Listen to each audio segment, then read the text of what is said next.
Welcome everyone. Day 9, stream 9. Sounds like a sort of a captain's log. Day 9, stream 9. Feels like after a few days of not too much happening, at least on the diplomatic level, a huge amount has happened in the last day. In fact, when I was streaming Gran Turismo 7 last night until about 4 AM UK time, I think.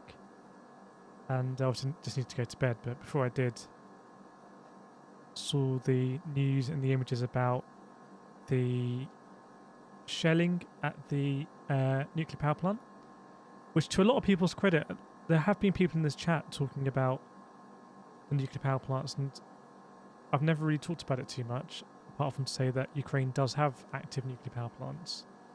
But now I feel a bit stupid because surely it was an inevitability that something like this would happen. I think what I said yesterday was that I was pretty sure that at the nuclear power plants there would be a handover of control because there'll be international scientists working at these power plants maintaining everything. So I didn't anticipate there would be any actual active fighting. Obviously I got that massively wrong. And then today there was an extraordinary United Nations Security Council session brought by a number of countries, including the UK, condemning the attack, and I saw the response from the Russian delegate, which was as you can imagine. Welcome Declan, welcome South, Get Out, Ethan, Mark, Lee, Skydubs, Ian, Junior, Dekba. Junior, I just ran a competition to win this sim rig, but it's closed now unfortunately, but hopefully there'll be some more in the future. Dekba, Wayne, Vlatka, Kosher, Dave, Patricia, Katie, Brad, Ken, Chris, Perennial, Rock and Roll Man, Fafnir, Eric, DM, Manu, Lindsay, Jedi, Guilty, Marwan, Lumbi, welcome along everyone. Sandwich as well, Emirates. So I don't know too much about nuclear power plants. I did have to cover a little bit what happened in Fukushima back in, I can't remember when, the Fukushima Daiichi plants, but as far as I understand it, my very limited knowledge, and if there are any nuclear scientists in chat, then let us know. But the fission rods and nuclear power plants have to be cooled, and part of that cooling involves water, which is why a lot of nuclear power plants are around water. It's why the Fukushima plant in Japan was near the coast. And essentially what happens is if there's some sort of issue with the cooling and the water evaporates, that's when you have a meltdown and you have uncontrolled radiation. Looks like that was never in danger of happening. And depending on whose account you read or listen to, the fighting was not by... I'm guessing these are reactors, but I may be wrong. Still pretty shocking, and there were some... this CCTV footage. At the beginning I found it very hard to work out the perspective of that footage. Don't know if anyone else did. Kosher, definitely not a nuclear scientist, but have studied it a lot.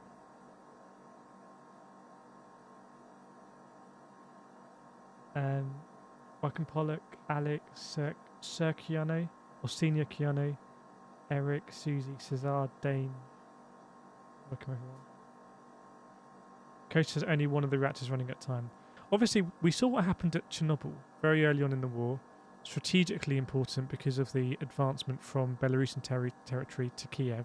By the way, the fighting we've talked about this airport every day of these 9 streams, every day of the 9 days of the war, and just there is some absolutely horrendous footage of fighting and devastation around this airport. There is also much clearer footage now of the Antonov 225 cargo plane, which has been destroyed.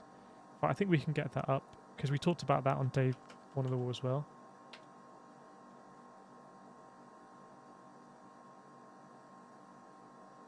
We speculated that it might have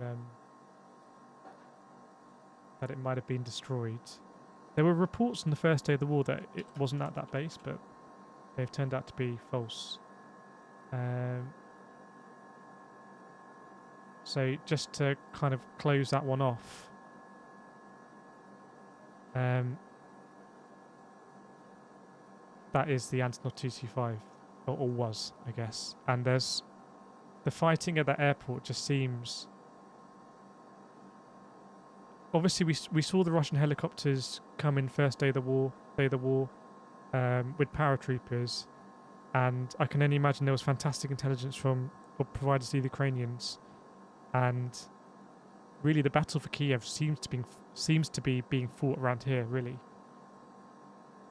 a airport that I'm pretty sure no one in this chat would have known about. Possibly, I don't know, maybe wrong. Before this war, but just so critical.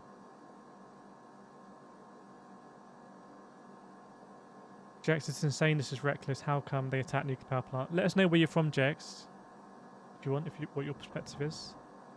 Katie, off-topic news. Yeah, so I've heard that Facebook and Twitter have been blocked in Russia. Unfortunately, I think this, it's the fall of the Iron Curtain again. I'm not saying that in a pejorative sense. I just mean that Russian media is being blocked from Europe or from the West, and Western media is being blocked from Russia. So it's, if you like things to be integrated, then that's not a good step. Evening, Paul Jones. I think there's been a new law passed in Russia that any I don't know what the treason or some kind of reporting on the war, false reporting on the war or something, can result in a 15-year jail sentence. So it might be that a lot of these organisations have taken the view that they don't want to be involved in that anyway.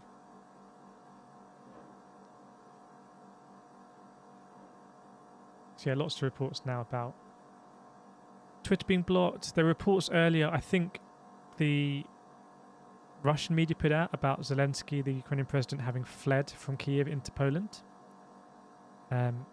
Haven't seen that confirmed one way or the other. It seems to be fairly easy to disprove. And if it is disproved, then kind of a weird thing to say.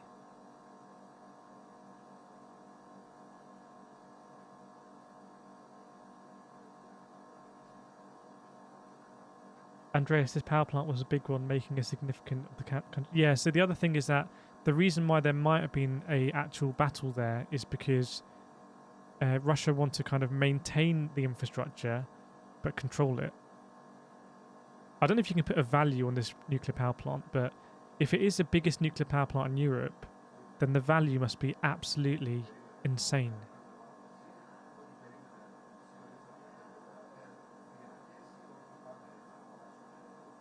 No worries, Liam. I'm actually going to put something in the chat just so I can let people know what's going on. Just bear with me a second.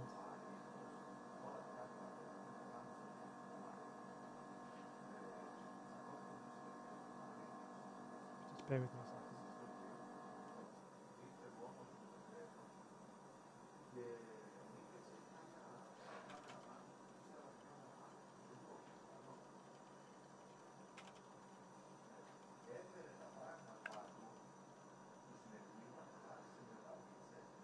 Just give me 30 seconds.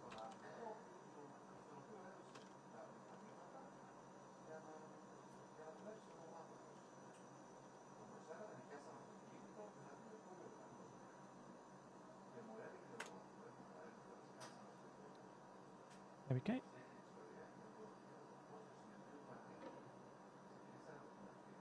Chris Zelenskyy already responded. Yeah, a bit of a weird one to put out. I have to say, I have to be honest, and again, I only experience things in my context, which is here. But I have to be honest, and you'll have seen how my feelings have swayed along these streams. But I have to be honest and say that I really feel like the pressure has really turned against Russia here. It seems that the economic sanctions are starting to bite in terms of individuals and companies, etc., in Russia starting to vocalize their opposition to this war. Again, there's a lot more discussion about Russia's failures to really achieve their strategic objectives. Looks to be the possible imposition of martial law. Drug prices seems to be going up. Definitely not going as you would think Russia would have intended. So I'm feeling slightly more towards this war could end up going quite badly for Russia. And you know that on these streams sometimes I've really felt strongly the other way. So especially right at the beginning, I didn't see how Ukraine could possibly repel this invasion. I don't know what everyone else's things are. I don't think Kyiv is really surrounded. I think the battle is here, and if the Russian troops and the armor columns are really bound to the roads because it's too swampy and essentially impenetrable off the roads, then there will be natural choke points for the Ukrainians to defend. It's not a map where you can just advance everything over the map. These armor columns essentially do need to progress along the roads, otherwise they'll get stuck. Adam, I generally don't think Putin stops in Ukraine. Yeah, I heard Microsoft pulled all their services as well, which is a bit like a perhaps worse than a cyber warfare attack in a way. I don't know how to put it.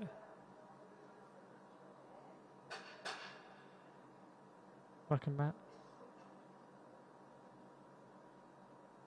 I don't know, Tigro. I heard about that very early in the war that a dam had been destroyed. I don't know too much about it, I'm afraid. That's my ignorance. I've seen a few threads dealing on the tyres of Russian vehicles. Again, I don't know too much about it. But I know there was a very expensive piece of Russian anti-air equipment that was essentially abandoned. And it feels like the global community is more empowered. The US Secretary of State was in Brussels today, spoke with the European Commission President, made a very, very strong statement. They seem emboldened. The United States Security Council seemed very emboldened. And it seemed to be the same kind of lines from the Russian delegate in terms of fake news and mischaracterization, etc. I just wonder if there's been a huge miscalculation. And I used to say on these streams when we were starting, it's too early to say, and it's too early to see how things develop, and maybe this is really going to plan for Russia or a long unexpected deviation. I feel like that is perhaps one of the reasons why. Probably the key bits that I read that's probably changed my mind is that I read that Ukraine still has the majority of its fixed-wing aircraft operational. And I can't really square that because I had expected that on the first day of the war, Russia with cruise missiles, paratroopers if necessary,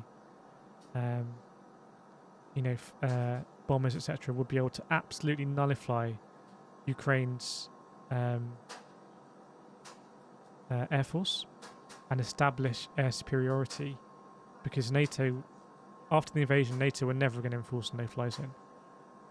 And that just hasn't happened. Matron, I honestly see Russia is doing exactly as planned. I see them surrounding Kyiv and setting up to take Ukraine out. I hate it, but it looks like Russian tactics to me. Maybe, but the screw seems to be being turned.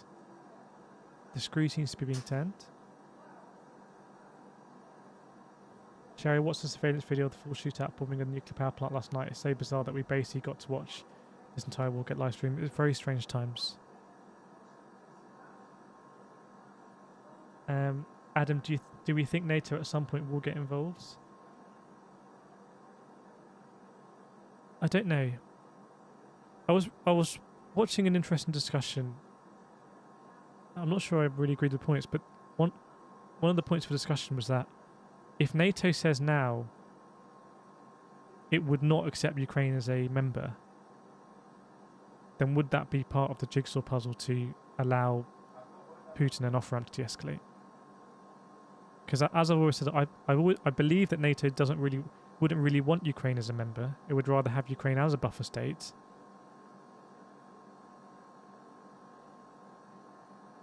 So I don't know.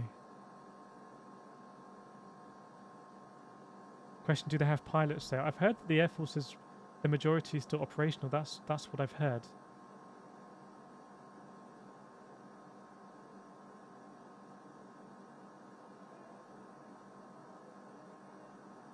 Aaron, families are very important for happy living. My heart goes out to all the people of life. Exactly. I mean, I think over 1 million refugees now confirmed, both westward and eastwards. No, it's Michael.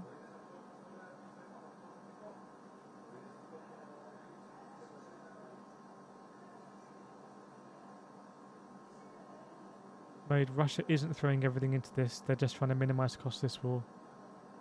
Again, I don't know. You'd imagine that if Russia really threw full forces, including its air force, but the power plant is maybe a good example of where they need to capture this infrastructure. They can't just destroy it.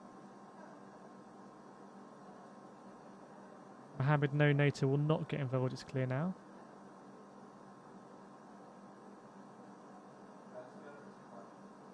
MK, not to mention you can watch the battle in real time, but first get potential but yeah, it's very strange times. You could say arguably that's the same with watching the news anywhere.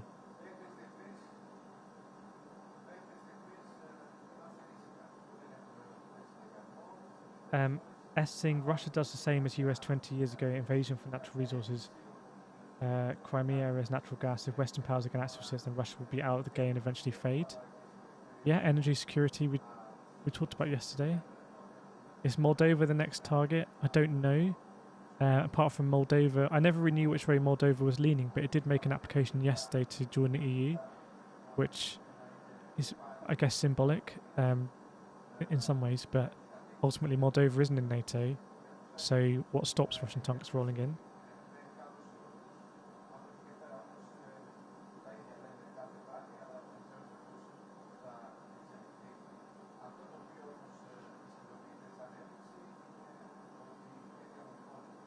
Chris, I believe NATO was happy with the compromise they offered Georgia and Ukraine in 2011 and promised to eventually join. I can't remember when North Macedonia joined NATO, but obviously at that time Ukraine and Georgia didn't, and you could say it was perhaps reckless to leave the situation ambiguous for Ukraine. I don't know.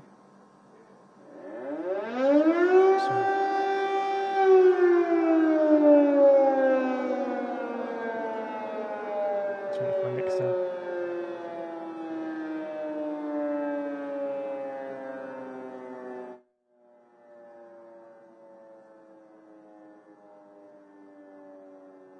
I've got the Fox stream in the background, by the way, which is saying, just bear with me a second.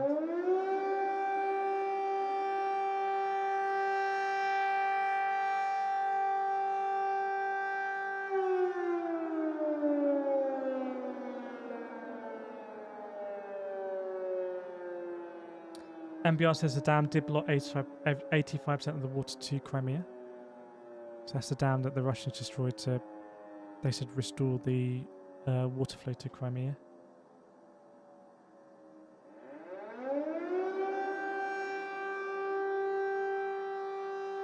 Thanks, Cesar.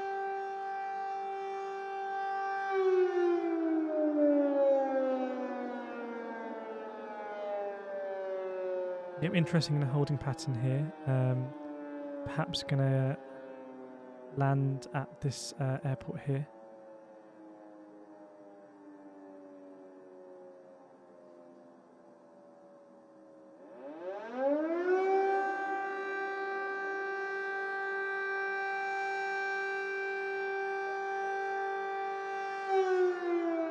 Yeah, we've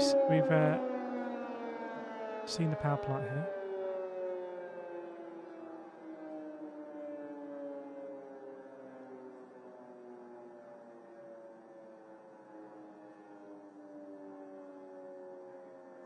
Pretty extraordinary.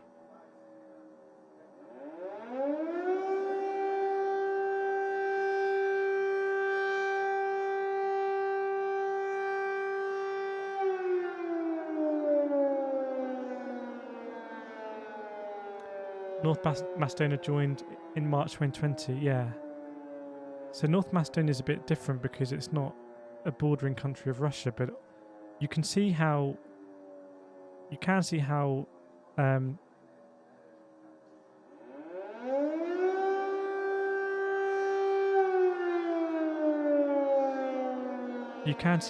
a bordering country of Russia joining NATO, like Estonia and Latvia have done, is in some way slightly provocative, or I don't know how to put it, but it's some way provocative. I don't think it just, under international law, it wouldn't justify retaliation militarily, but you can see how it would present a security threat, which is one of the pretexts that's been used.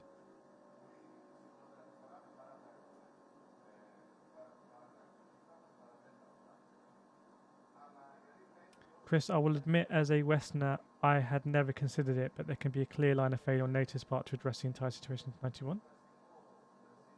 There might have been a general, NATO as an organisation might not want to make itself redundant if there are people there who are part of sustaining NATO, I don't know.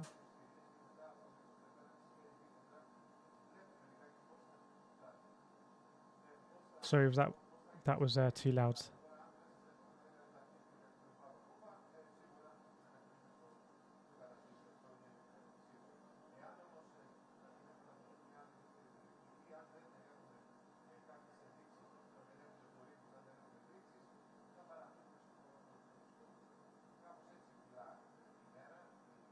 I think also in the West, we probably don't know too much about what was happening in eastern Ukraine.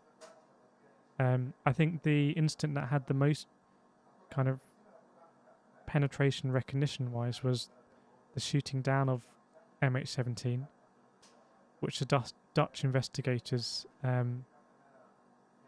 were pretty clear in tracking down to a anti-air missile system that had come across the Russian border. So that is the context in which I think probably the West has viewed the conflict in eastern Ukraine. I didn't know anything about water being blocked or anything like that, so that wasn't really in our context.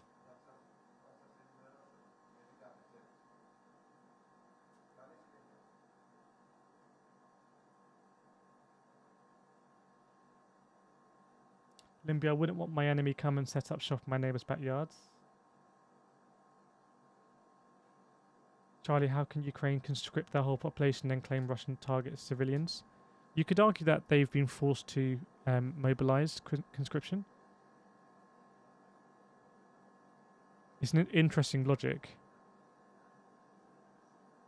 Trey, how is a nation that is 200 times smaller a threat to Russia? I think if it was part of NATO, then it's essentially allied with the United States.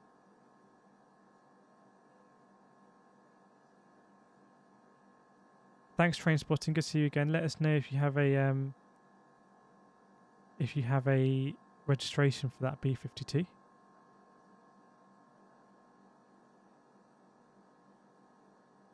Welcome in.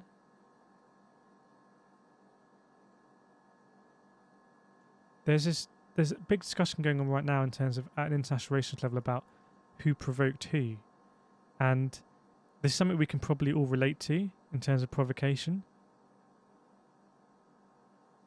You know, arguments that end up in arguments that lead to fights, and saying, "Oh, he provoked me" or "she provoked me," and it's almost a similar thing on a world scale. If you take it at face value that the eastward expansion of NATO and the statements made by Ukraine and received by NATO in terms of Ukraine potentially joining, if you accept that as provocation in terms of NATO setting up camp pretty close to Moscow,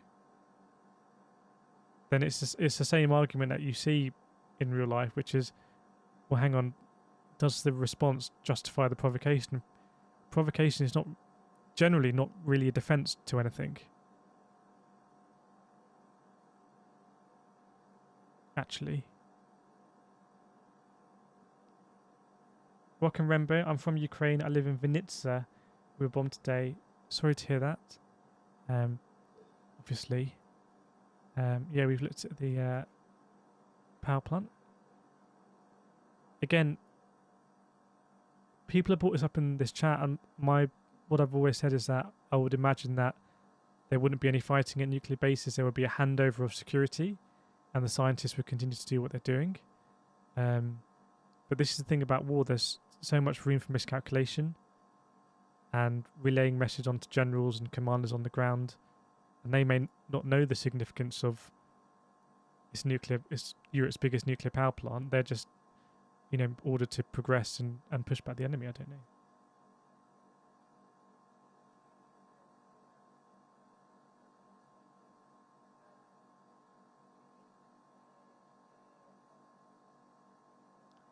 Whacking, this is about water and oil and gas.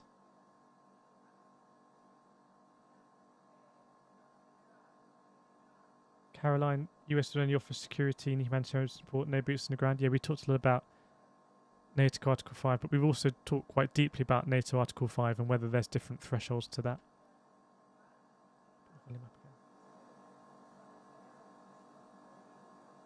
Thanks, JR. Let me put that in. Is that the Russian IL-76? No. Yeah, maybe. Let's have a look.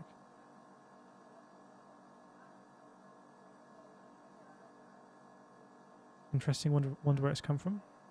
Let us know if you see the Russian IL-76 coming from Slovakia into Moscow.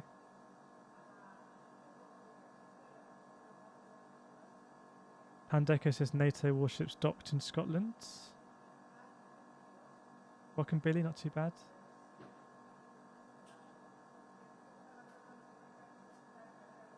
David says that BBC and others have been banned from reporting in Russia is because he wants his report to be the only info.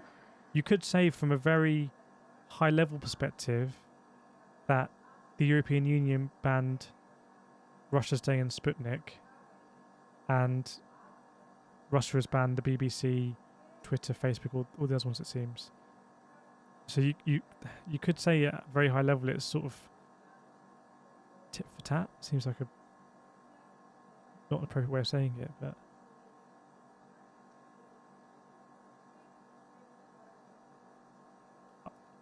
do people think it was a good thing for the European Union to ban Russia's day and Sputnik? I've always thought that watching the programs on those channels, they've never seemed particularly sophisticated in their messaging when it's been translated and in English.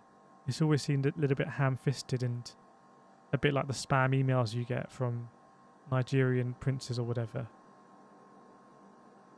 So obviously by banning them, it was, opens the door for retaliation.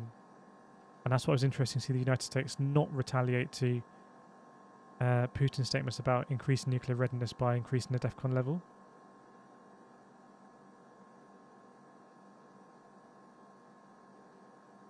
Parents, EU banned them just without the 15 years prison.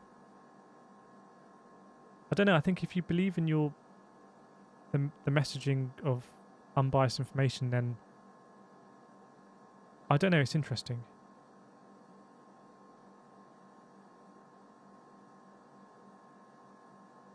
You'd imagine that when they banned it, they would have fully expected for there to be retaliation for the BBC, etc. to be banned. It's like when you expel diplomats.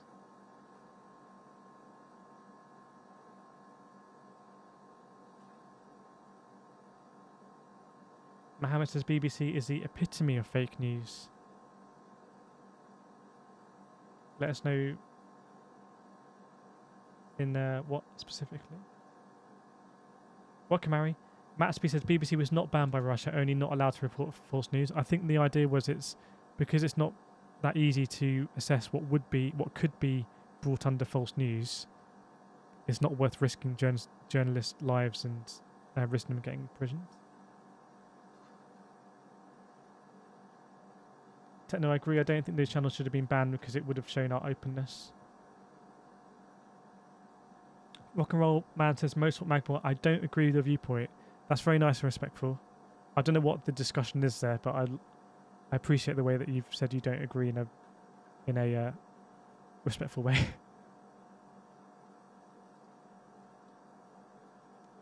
Ewald, can Russians see all the videos on the internet, or are they also banned?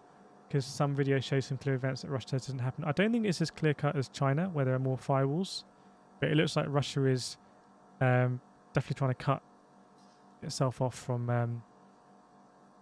You could arguably say Western social media platforms like Facebook and Twitter.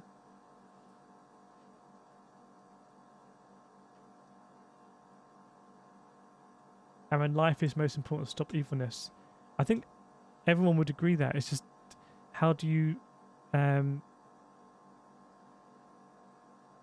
square that with nation states and sovereignty and nations feeling like they're being provoked, etc.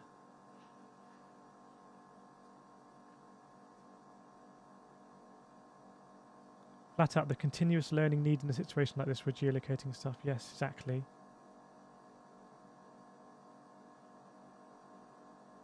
Charlie, can anyone name something Russia has done but the West hasn't? Just curious.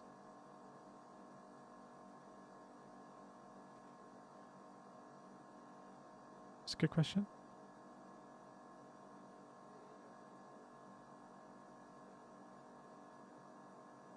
Silvercamp says RT was pretty moderate in my opinion. MBR NATO did reject a no-fly zone again. Yeah, I think the ship has sailed on no-fly zone. I think there was a window, and that window would have been after the intelligence was made public about the Russian invasion, and before the invasion, Ukraine could have requested a no-fly zone be enforced. As soon as the invasion started, I think that window firmly shut. But I may be wrong. Thanks, R. Parker, for those. We can track them.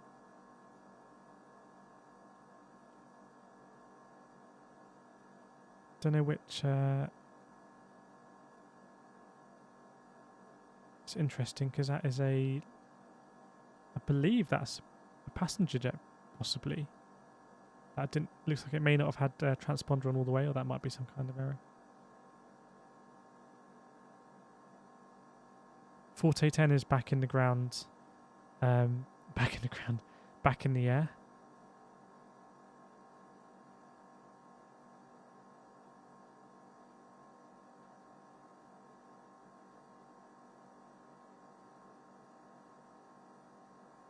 Okay, so why do I feel like there's a bunch of people defending Putin all of a sudden? I don't know. Not sure I perceived that. Jerry, communism trashes free thinking which starves innovation. Yeah, the administration in Russia isn't communist, though. Mimi, the tactic from the Russians is confusing. Perhaps they're in full control of what they're trying to do militarily and what messages they're trying to send. I don't know. I don't know. It does seem that we ultimately, whichever way you cut it, it does seem that we got uncomfortably close to a massive nuclear incident in Ukraine. Like just a slight miscalculation, and it could have got real bad. And the purpose of the United Nations Security Council emergency meeting was to discuss that and condemn it. I don't know if there's been a vote yet. Obviously, Russia will veto it. It'll be interesting to see what China and... In fact, does anyone know if that meeting if the resolution has gone to a vote yet?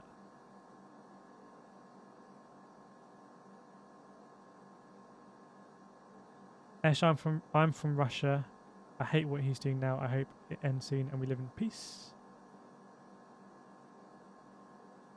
Carnivorous, my theory is that they send in the weak troops, that once all the defences are scouted and weakened, send in the good troops. We've talked about something possibly like that.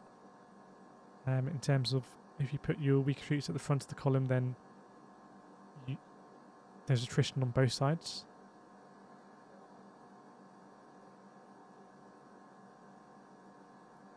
Sometimes in the world these things seem to happen. The way coincidence works is very weird, but the coincidence of it would have been Ukraine having the world's 2 worst nuclear disasters is a bit of a weird coincidence, right?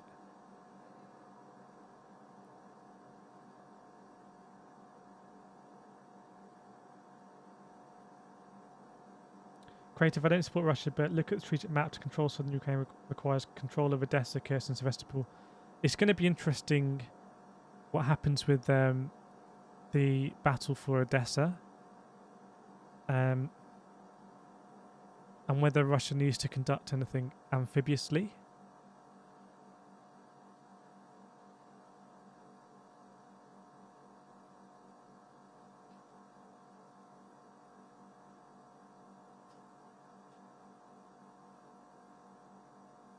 Did anything happen with the NATO meeting in Brussels? I saw Jens Stoltenberg make some kind of statement, but I don't think there was much behind it.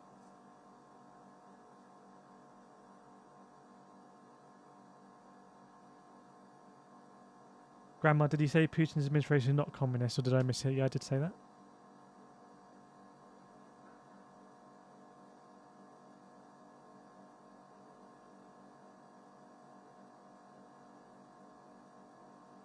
Nicholas, do you guys think that there is a rather high chance that people will try to flee Russia due to economic stagnation? Perhaps in kind of, I don't know how to put it, but people in more internationally transferable jobs. But I don't know. My view is that I suspect the sanctions and the pressure and everything it's more likely to be messaged to galvanise the Russian population against the West. But I don't know. That Russia's a bit different because there has been a taste of democracy after the fall of the Soviet Union, the Russian constitution, elections, the Duma and the Federal Council voting for the president as well. 3 parts to that part of government. They've had a taste for it. It's not like China. And they've been more exposed to Western media. They will have travelled more. They've hosted worldwide events like the World Cup, the Olympics, etc. I suppose China has as well. So, again, I don't know about the reception from the Russian people. So, hell, this is live UA map, and this is Flight Radar 24.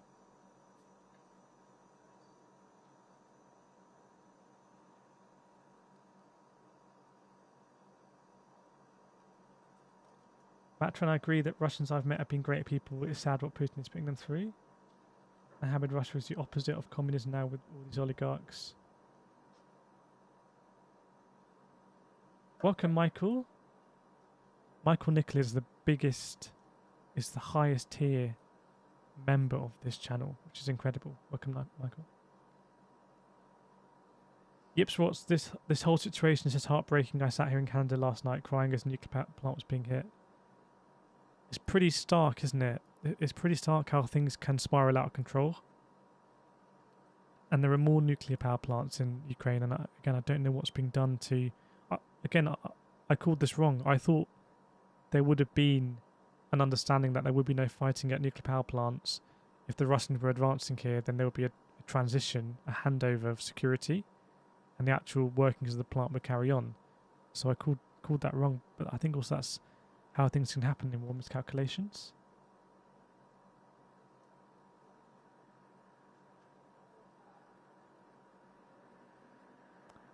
Sorry, chat, let me catch up.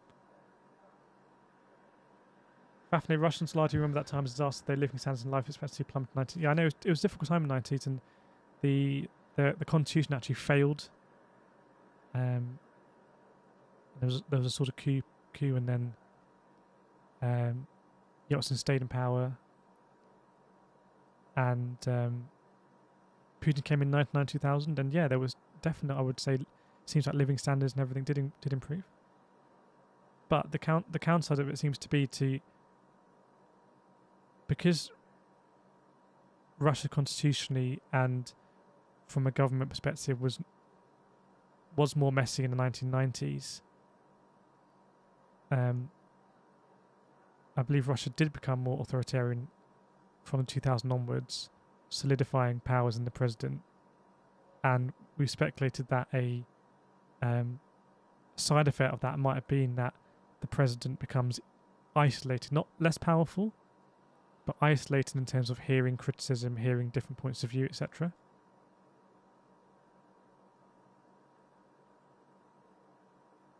Yeah, we'll get marine traffic on tomorrow actually for Black Sea.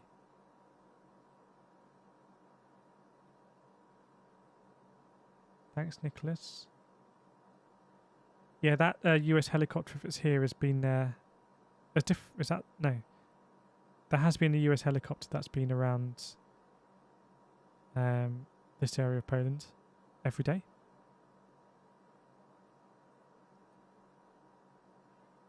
Well, I can't believe the nuclear stuff happened after stream last night. I was doing Gran Turismo 7.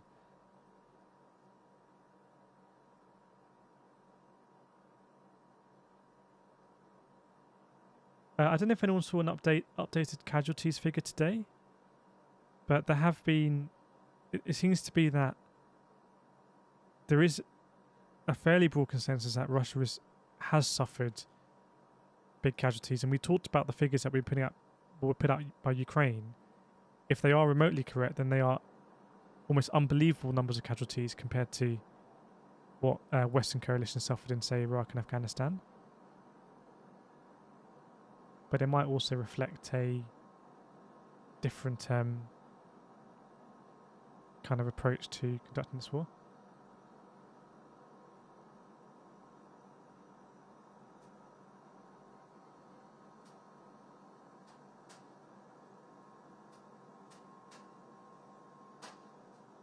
Just checking the news.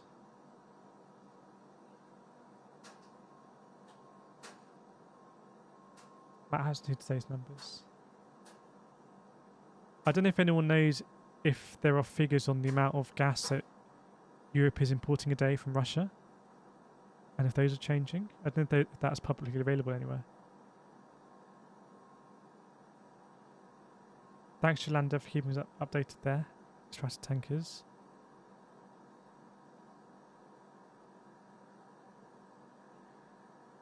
Heather, I honestly think Putin is mentally unwell, possibly physically unwell. I don't think he I mean, I'm not an expert on anything, but from his address, I don't think he looks physically or mentally unwell. But you can't really tell with mental illness.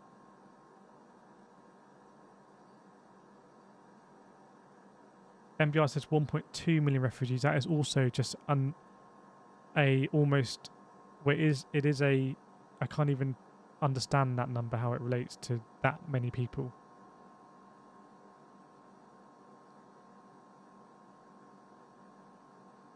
Matt Trent, one thing is sure, Ukraine is winning the information war. I mean, again, if most people here are watching from the West, then we are seeing the information being that is available in the West. We don't know what the information perspective is in Russia.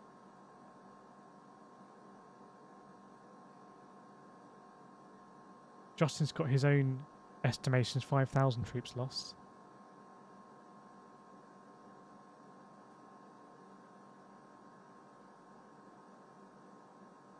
Mimi, I don't see the point surrounding the country. He could have saved soldiers just by taking Kharkiv.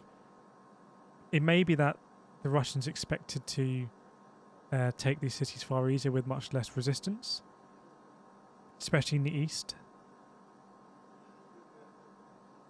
Daniel, that's almost the entire population of the island that I live on. Yeah, I don't know if anyone can. Does anyone have good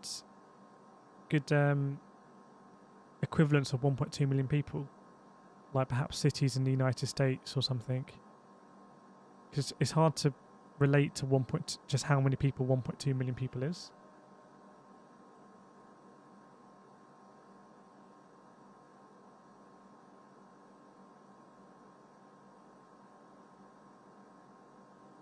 Russia did put out casualty numbers the other day that was still, I think, in the thousands.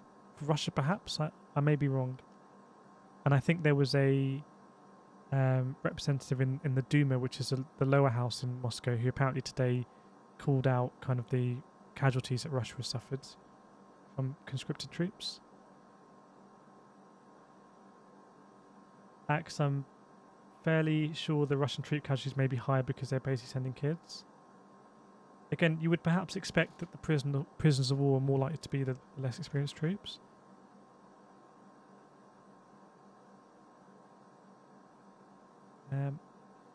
I think this plane is going to land here. We've seen planes landing here before.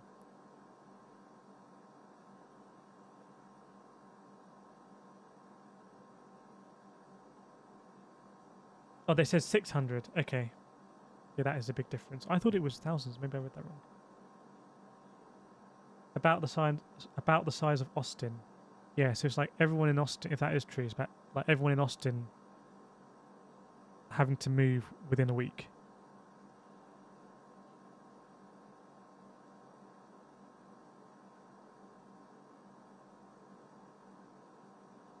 A city of 1.2 million would be the 10th largest in the US. Yeah, maybe that is a helpful way of putting it into context.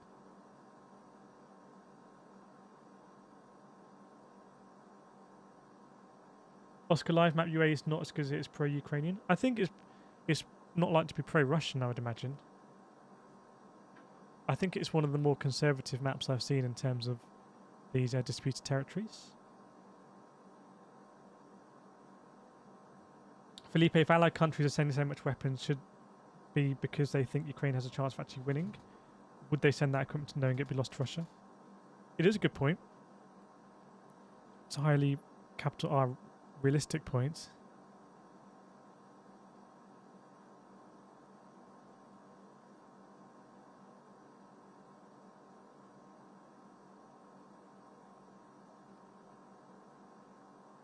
Thanks, Lee. Let's put it in. Let us know as well which ones these are.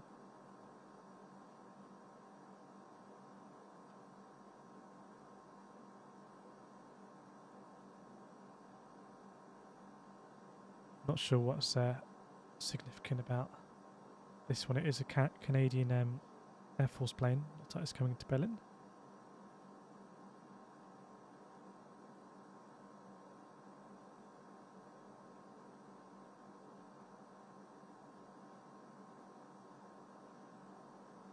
A320 Prestige.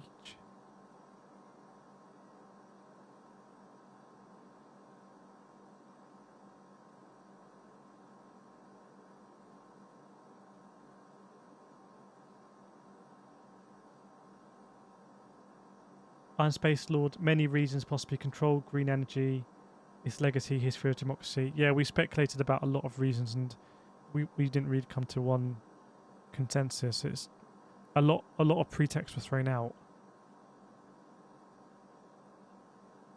Welcome Matthew, Curti Corporal. Welcome along, hope you're enjoying the streams. Ian, he openly expressed how he wept at the collapse of the Soviet Union. He wants to reunify at all costs. Again, you could imagine it is possible that if you have a more authoritarian system, well, maybe not so controversial, if you concentrate so many powers in the president, so the president doesn't need to listen to, you know, their version of Congress, essentially. He is the executive. And if you concentrate that power, then the will of Russia becomes more aligned with the will of Putin. That makes sense? Whereas you could stay in the United States, the will of the United States is not only the president, but it's also the House of Representatives and the Senate.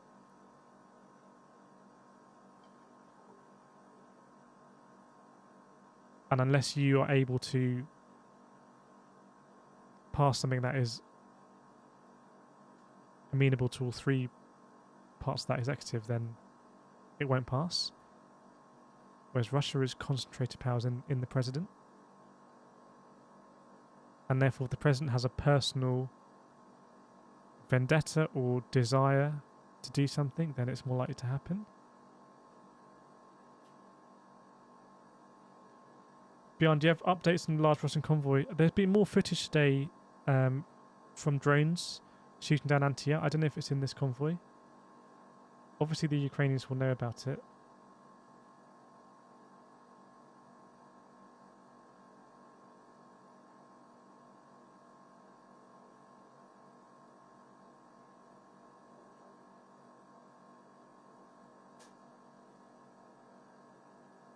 Oscar, which do you think of the Snake Island story which turned out to be fake? I don't know too much about the Snake Island story. I mean, it's not that relevant if Russia now do control the island.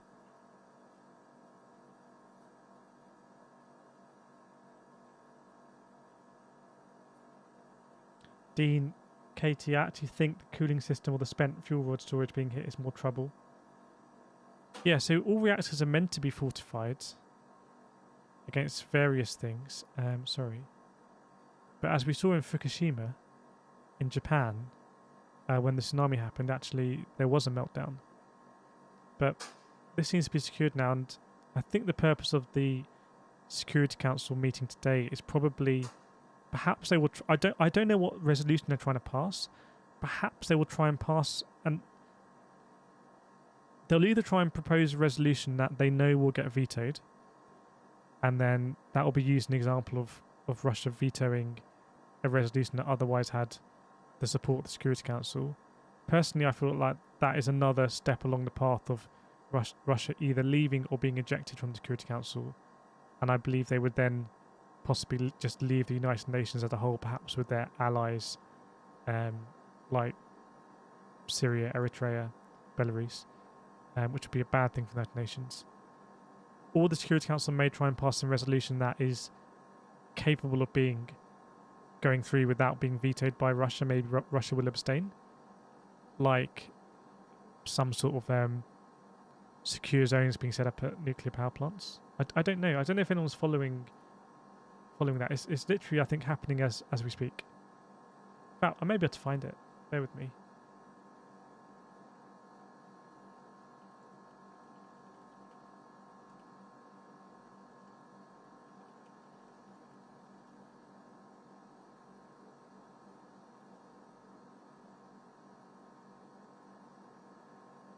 I don't know which session this is. I think the Security Council session has ended. I don't know what they were trying to propose, I'm afraid.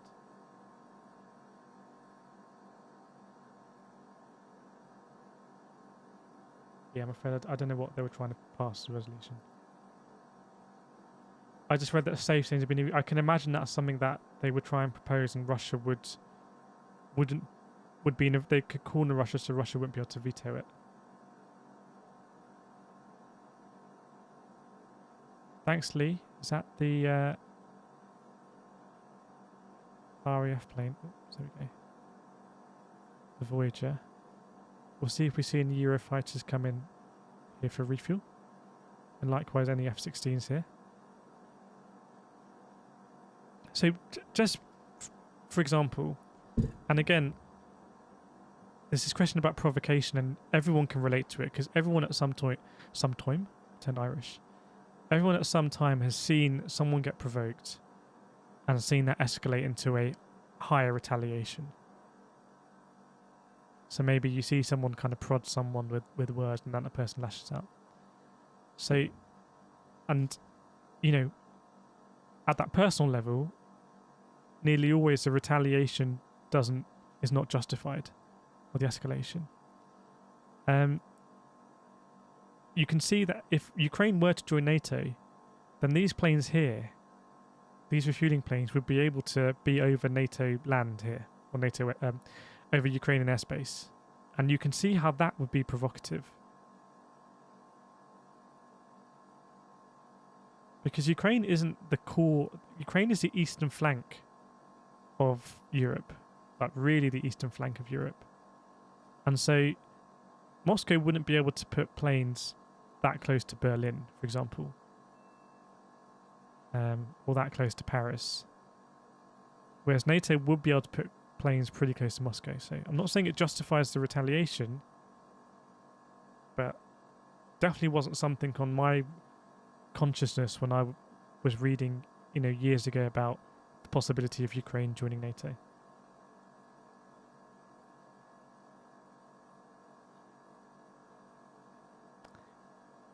Creative, I believe Putin failed at propaganda. He could have stated Ukraine was building nuclear weapons, i.e. lying, killing ethnic Russians. I think he has talked about essentially war crimes in the east of Ukraine. But yeah, I didn't see anything about nuclear weapons. Actually, Lavrov may have mentioned it at one time.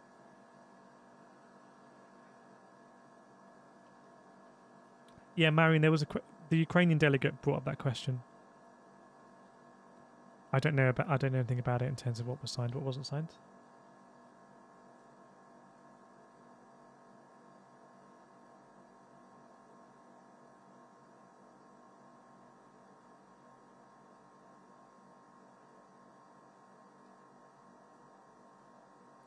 Just in Russia, even if it's success, it would be Afghanistan all over. Yeah, it does.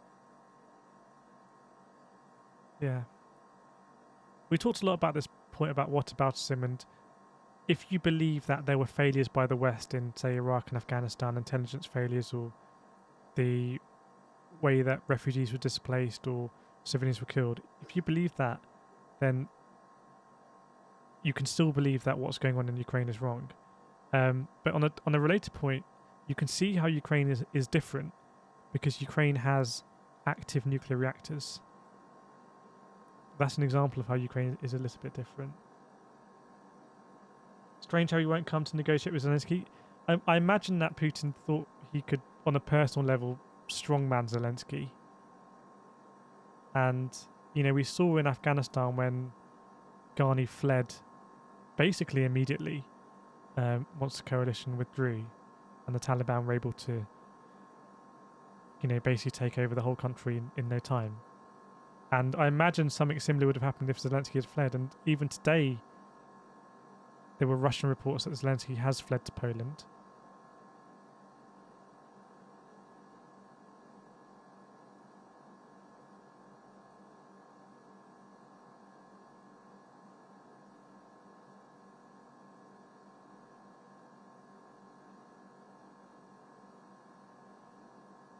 Atomic Blonde, what are the thick blue and red lines? Here, these are just traces of the flight plan. Team out, China's been quiet of late. Interesting, you know, China and India basically abstaining on everything. Much easier for India to pivot geopolitically. Difficult for India to pivot, and India currently is very much militarily and strategically aligned with Russia. However, I believe a lot of that is due to past conflicts and issues where Russia supported India and the United States didn't. So the big question mark about this is an opportunity for India to pivot, especially now Pakistan seems to possibly be pivoting more towards Russia. China is much more difficult for trying to pivot, but you could say arguably economically it is very dependent on exports to the West.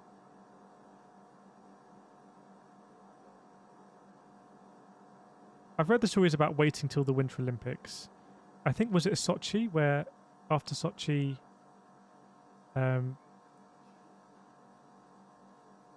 thanks to $2, William, I think Morgunzu isn't it a embedded Russian state kind of media company? But I don't know too much about it. But yeah, harder for China to pivot basically. But if those, I don't know how much is true about those reports of asking Russia to wait till after the Olympics. But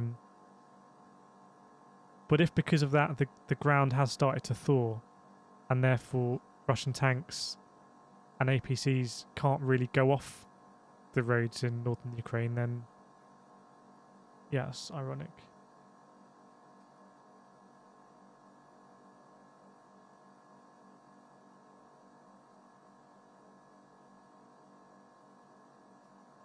JMD, something is sure, all those convoys that have been obliterated, the Ukrainian has some kind of air superiority.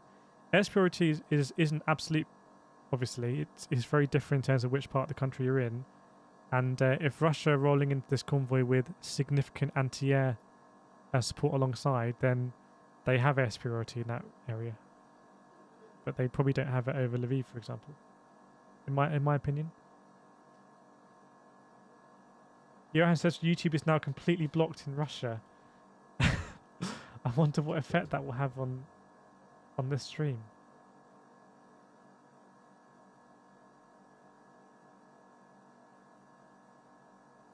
But how long we've been streaming for?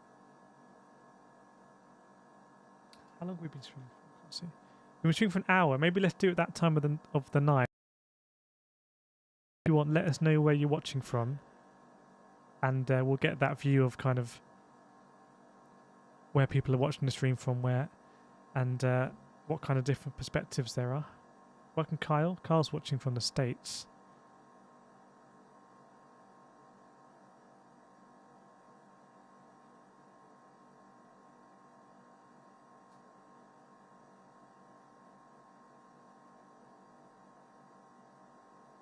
Yeah, the mod's just going to be sitting around twiddling their thumbs. Here we go. Beth from Great Britain, Det Pokerpuff from Brazil, Chris from Wales, Ian from US, Oscar Toronto, Harvard from Norway, Mr. Gene Furder from Finland. Ooh, hang on. Eric's from Belgium, Kim from Norway, Andrew from Texas in capitals, Bernardo's from Luxembourg, Luke's from Dorset, Yules from Tennessee, iDabs US, Matthew US, Charlie US, Ari still in Finland, Techno Wells, Mohammed's from UAE, Bert's just put Harambe, which is not a country, Kevin's from California, JD Productions watching from London, Randy's from Iowa, Peter from Sweden, Axis from Poland, Ian Darlington, Tim, Illinois, Chris, US, Jessica Fan, Puerto Rico, Blake from New Mexico, Lone Wanderer from Louisiana, Vlakas from Croatia, Silver's put the time, thank you. Mandalorians from UK, Superbike's having a beer with Lavrov. Can you imagine having a beer with Lavrov? Andrew's from Austin, Texas. Mr. Gene from Helsinki. Did you put twice, Mr. Gene? Mikey's watching from the moon. Casey's from Birmingham. Kite's from Switzerland. Big H's from Ireland. Coast from Minnesota. Nobonova's allegedly from North Korea. Master Minimalism from Michigan. It's a bit of a tongue twister. Dean's from Toronto. Liam, Scotland. Son is from Montreal. Team out of Pennsylvania. Scrapman Downs from England, the capitals. Mohammed Spess narrowed it down to Abu Dhabi within the UAE. Marion's watching from Hell. Graham, Scotland. Tony Blonde, California. Bridal Donkeys from Queensland. Brooke Davis from Australia. Lean's from Darlington. Rockham, England. Virginia, Netherlands. London, Scotland. Alabama, South UK, Moldova. Lithuania, Pittsburgh, US, Canada, Australia, UK. Okay, South. Okay, fine. All over. Dave's still in the Canary Islands. Wow, all over. All over the West? Is that fair to say? Would anyone say that they're not watching from, inverted commas, the West?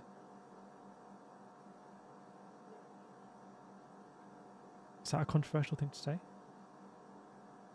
Dan Dare said Scotland. Yeah.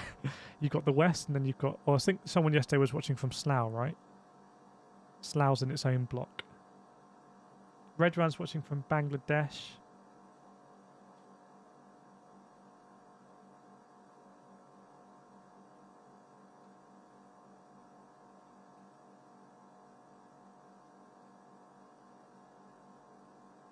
Spice watching from India. Dan Dare's watching from my sofa. Okay, just interesting to think about context, and it's even more difficult now to think about what the feeling is in Russia, because in the West we won't get reports from broadcasters who are in Russia because they've pulled out.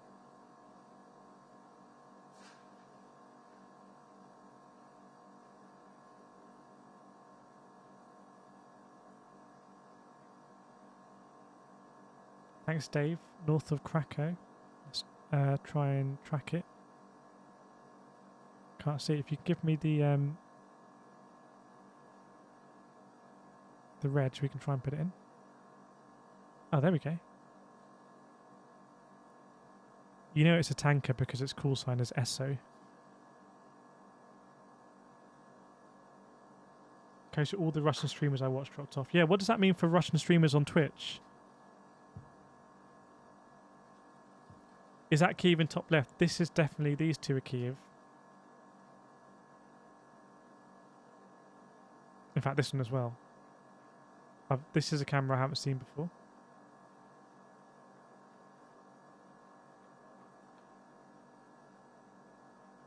Atomic Blonde, how are we supposed to hear about what's going on in Russia from their perspective? Well, it's just generally more difficult these days, isn't it?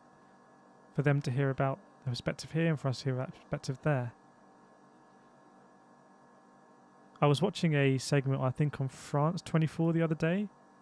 Just a normal news segment about a reporter going out somewhere in Russia and asking Russians what they thought about something. I can't remember what it was. And I guess those reports are less likely to happen now. Judy knows that camera, okay. John de Klerk's from South Africa. So South Africa also abstained on the General Assembly resolution yesterday. What's the view in South Africa, John? Do you know why South Africa abstained on the resolution? I have heard reports of counteroffensives as well. In fact, some maps you see actually show Ukrainian counteroffensives pushing the Russians back, and you know, that we still have such a big fog of war, but at some point we will we will begin to understand what happened here, and I think it's going to be weird for everyone watching in this stream because we've kind of been following it, but it's going to be a very interesting story about what's happened here.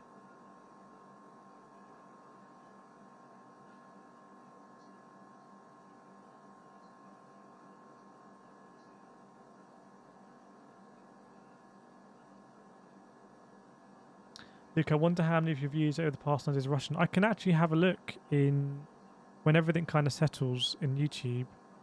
I can have a look at my analytics. Before I was doing these streams, at some point I was checking just where my views are generally from for sim racing, and I remember seeing that 2% of my viewers were from Ukraine. So just on my sim racing stuff before this war, 2% of my viewers from Ukraine. I can't remember what the Russian figure was. I just remember Ukraine was like one of the last ones on that screen.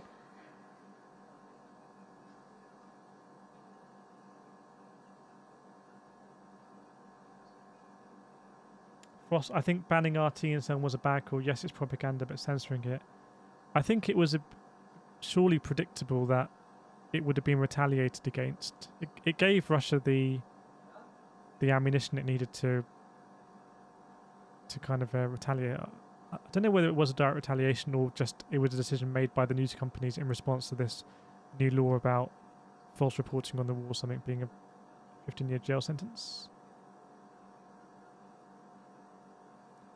Yeah, I've read the ones on the Institute Study of War. In fact, we can get one of those up. I don't know too much about the Institute for Study of War, but they cover this in detail every day.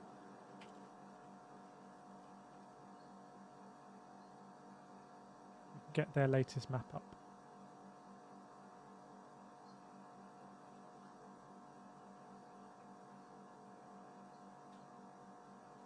Oops, bear with me. This is their latest map.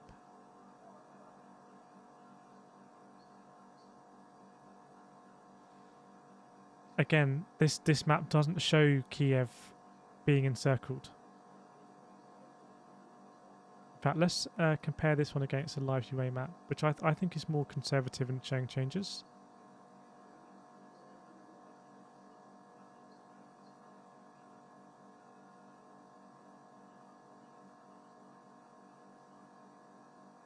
Interesting that these two kind of offensives haven't joined yet, the northern offensive and the eastern and southern offensive. Big question marks about how Russia is going to essentially control this big swathe of territory. Obviously, I imagine it'll be less populated. Dnipro being a big city, but otherwise less populated. In this part of the world, there aren't always that many highways, etc. So if Ukraine is already able to blockade the highways or perhaps destroy them, then it's up to Russia logistically to get around that or rebuild them.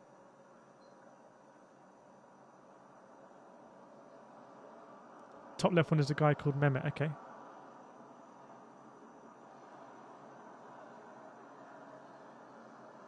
can be labelled a terrorist now, spread of what they call information. So there was a famous case of I think he was a Russian businessman. He was either a journalist or a businessman, but I think he was a businessman called Sergei Magnitsky. Or perhaps, and he was connected with a guy called Bill Browder, who was an American businessman who used to operate in Russia. But essentially, this is maybe like 15 years ago, I don't know. Sergei Magnitsky, maybe more like 10. Sergei Magnitsky was arrested and detained. So this is before being tried. And he was taken to some prison somewhere. I can't remember where it was, but a prison kind of deep in Russia where he was allegedly mistreated, starved, etc. And I think he possibly died in prison. And that's why the Magnitsky Act, which I think is either a US Act or a European Union Act, but it's basically the same principle. The Magnitsky Act places sanctions on Russian individuals, and it's named after this guy who was either a journalist or a businessman, Russian journalist businessman. And there's an American businessman called Bill Browder who was in Russia, who left, who has tried to publicize this story. I think a long time ago I actually saw a play about it. I went to a theatre and saw a play about what had happened. But it's a bit hazy for me. It was a long time ago. Someone in chat will know, will be an expert. Oh, an Osprey. Let's get those Ospreys up, those VTOLs. Yeah, FR is Ryanair, so let's try and just locate it if we can. Near Kyiv, okay. Kyiv is sort of between Warsaw and Krakow. Oh, nice. There we go. That is an Osprey. I've seen these actually in real life. They're just incredible machines. Absolutely incredible machines. Great spot there. Whoever that was. Claudia. Nicholas hated riding that plane. What was it like to ride an Osprey?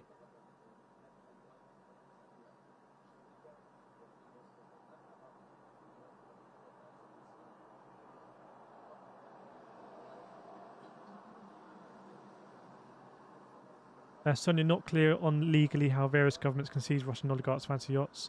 If they're owned by the oligarch that's being sanctioned and their assets are being frozen, then that's a justification. Welcome, Zichi from Poland.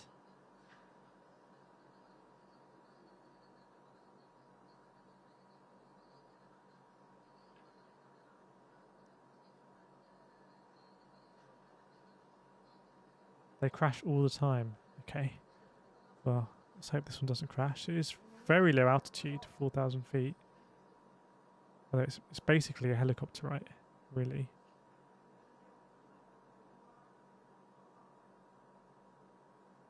It's a VTOL aircraft, so it has vertical takeoff and landing. But these propellers can orient themselves in a more configured fixed wing orientation. Again, we've got some experts in the chat, but at this speed and this altitude, what orientation would you expect the propellers to be in? See, Miss Samich? Chili Billy Russian tank that ran over car was Ukraine. I've always suspected that was an accident. So a Ukrainian accident, got some oversteer or panicked. They were shooting on the other side of the road. I don't know what the shooting on the other side of the road was about either. That could have also been an accident or a miscommunication.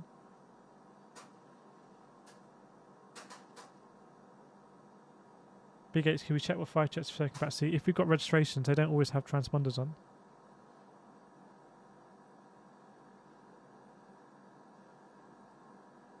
Yeah, when Donald Trump came to London, there were lots of these VTOLs.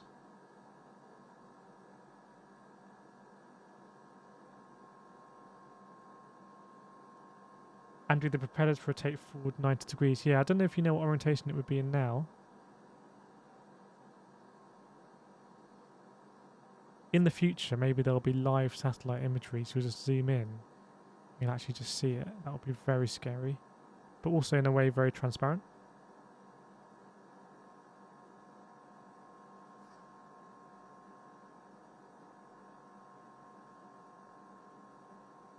Mimi says McDonald's taking fries out of Russia. That is a serious issue. You could argue that if Putin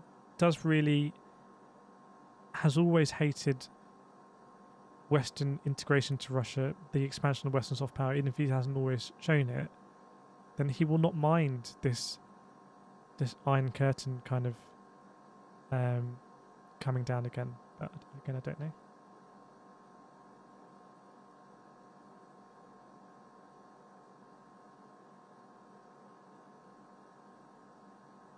Jedi, USA president is not allowed to ride in VTOL since they're dangerous.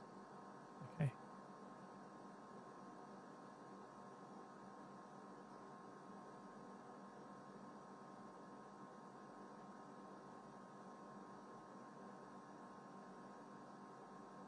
Griffwire says Mackey's fries are crap anyway. Let's not get on too divisive topics, Griff. We can talk about the war in Ukraine and who provoked who, but we can't get onto whether McDonald's fries are better than KFC fries, because that is something that we just can't. That is going to get out of hand. Wonder where it is going. I thought it might be going to Gdansk, but it's not. Great spot on the VTOL.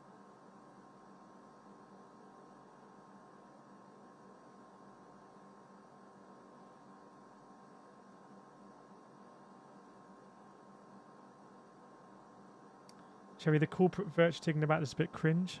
I don't know. I mean, it makes a difference. This camera's moving.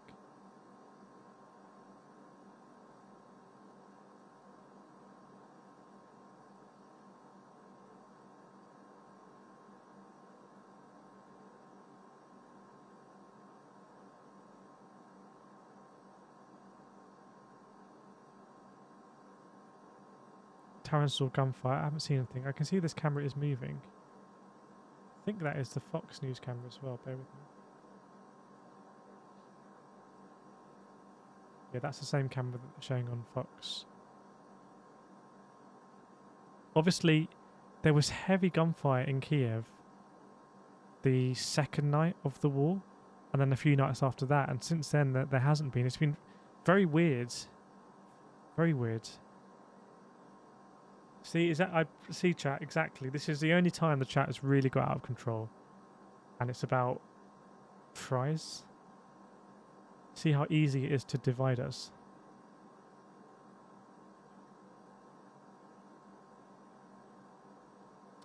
Big H, I will send them to this stream guy, just to prove you wrong, idiot. Don't know what's going on there.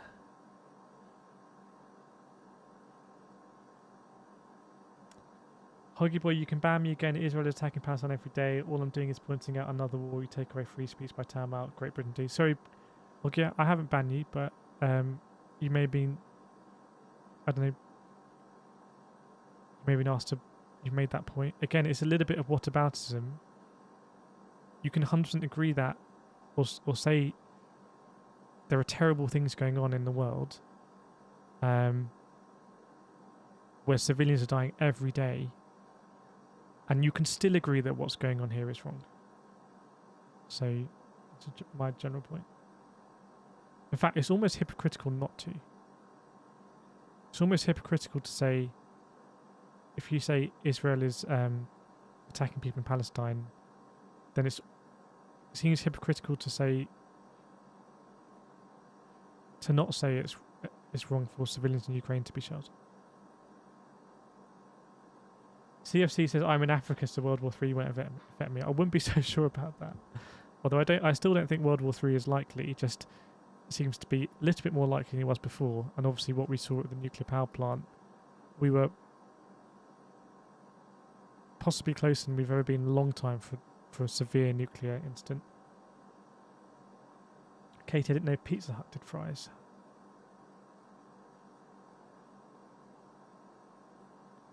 But it is a sort of whataboutism because all sides are morally reprehensible. And just to follow it through, what is your proposed? I think for anyone who points to another conflict in the world, what is your solution for? What is your general solution for what's happening in Ukraine?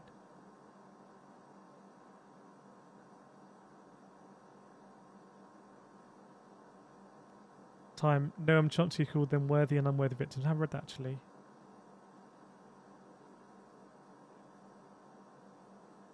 Huggy boy, this war is terrible. My point is it is not mentioned. Total fake love for Ukraine because they're fighting Russia.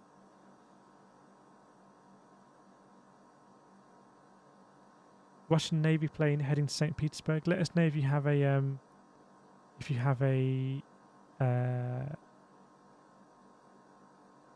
registration for that.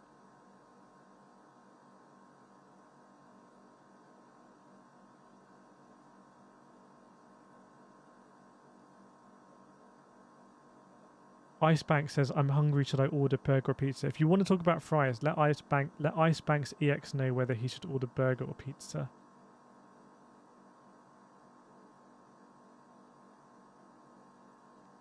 It's incredible you can see the smoke coming up from satellite. This is obviously just from this chimney, but it kind of it's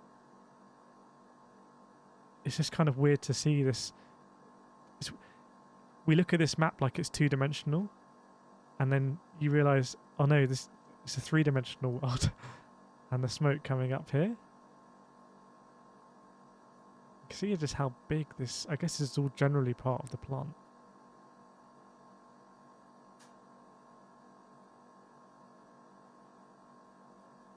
It's incredible.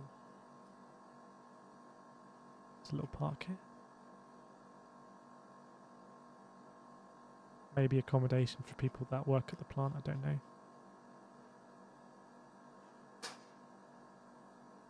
Liam, have you seen the stuff on the world's biggest plane may be destroyed? Yeah, we've talked about it every day of this war. There's pictures now that have confirmed it, and we showed it a bit earlier.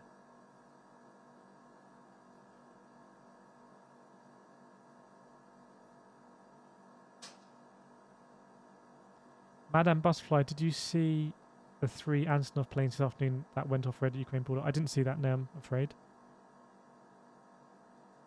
I don't know, I'm afraid. They may have been airdropping support into Ukraine.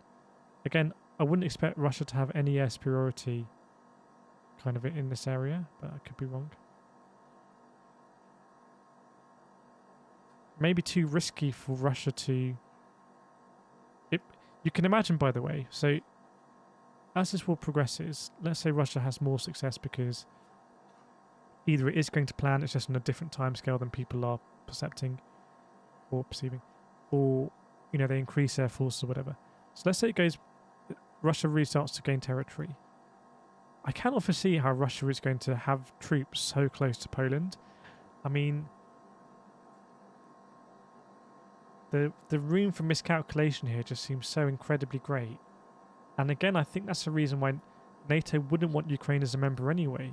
Ukraine, I can't see how NATO would really want Ukraine as a member, and the possibility for there to be NATO columns here, NATO troops, right up against the Russian border. Obviously, there are NATO troops against the Russian border here, because Kaliningrad is Russian.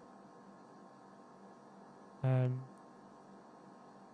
you could arguably say that's a possible strategic reason why Poland and the Baltic states are in NATO, I don't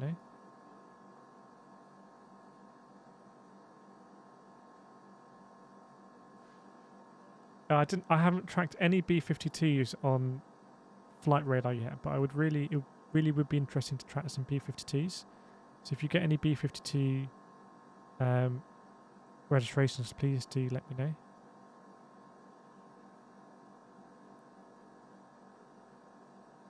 Yeah, we can't talk about other conflicts. It's not going to work. So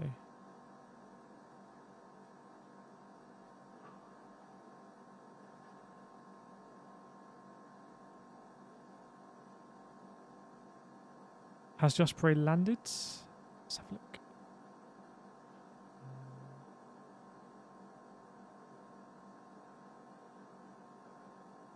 Possibly. Doesn't seem to be moving on flight radar. Bit weird why it would be landing here. Maybe it's turned off transponder.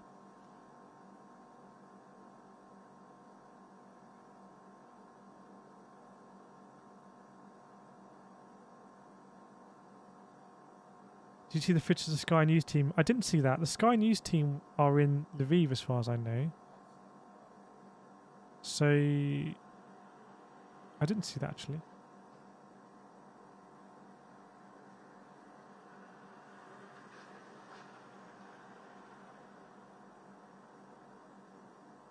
Oscar, my cousin is from Belarus and got deployed to board a few days ago. Dustin. Okay.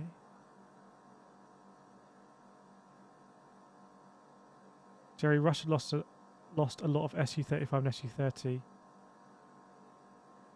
The battle for air superiority just seems to be in some ways a metaphor or an indication of how this war is going.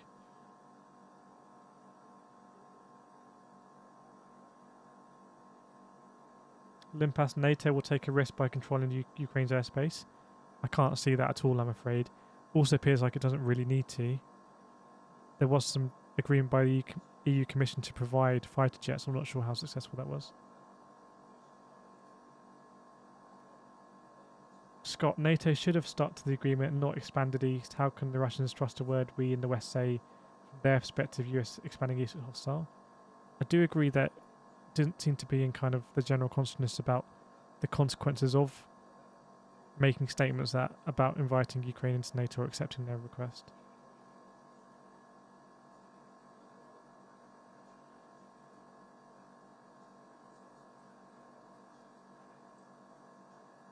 Thanks, Harry, for the €2. Let us know how the feeling is in Finland. Searching this for how's this war affecting England, inflation, etc. I think inflation was high and predicted to be high anyway.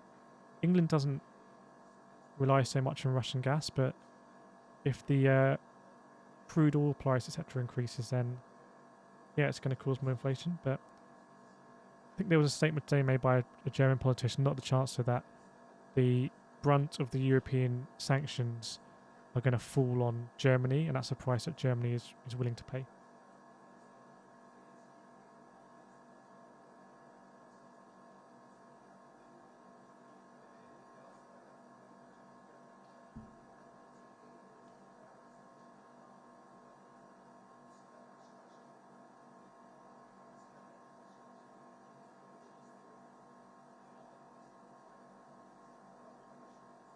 Glorious put our first text in Latin. I'm afraid I can't decipher that, but that's our first Latin message, I think.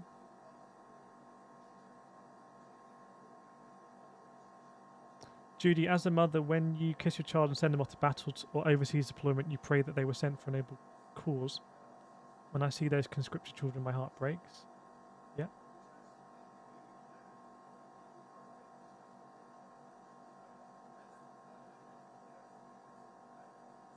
Village, I think there's an argument that former USSR states rather than NATO should have formed their own defensive union. Do you mean...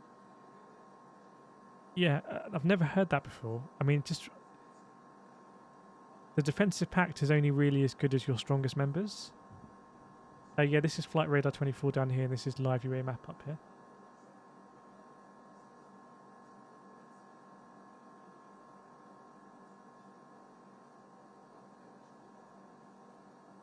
Frost, was there any chance that NATO would somehow attack Russia? I don't know. It depends whether you view NATO as a deterrent, NATO as a defensive pact. NATO existed to counteract Soviet Union and the Warsaw Pact, which was much closer. Well, obviously much closer to Berlin. And it kind of depends how you view NATO after the fall of the Soviet Union. Did NATO's reason to exist disappear? Or if you're in Russia, do you believe that NATO's ultimate aim is to inverted commas defeat Russia? Don't know. I don't think we'll monitor radio comms, but I've heard there are places you can monitor radio comms.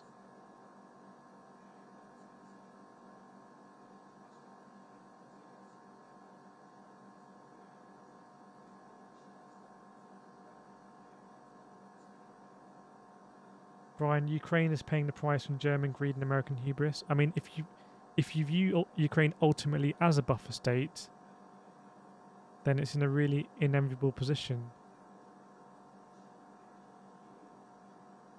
Matt Trent says, well, I think NATO is still important.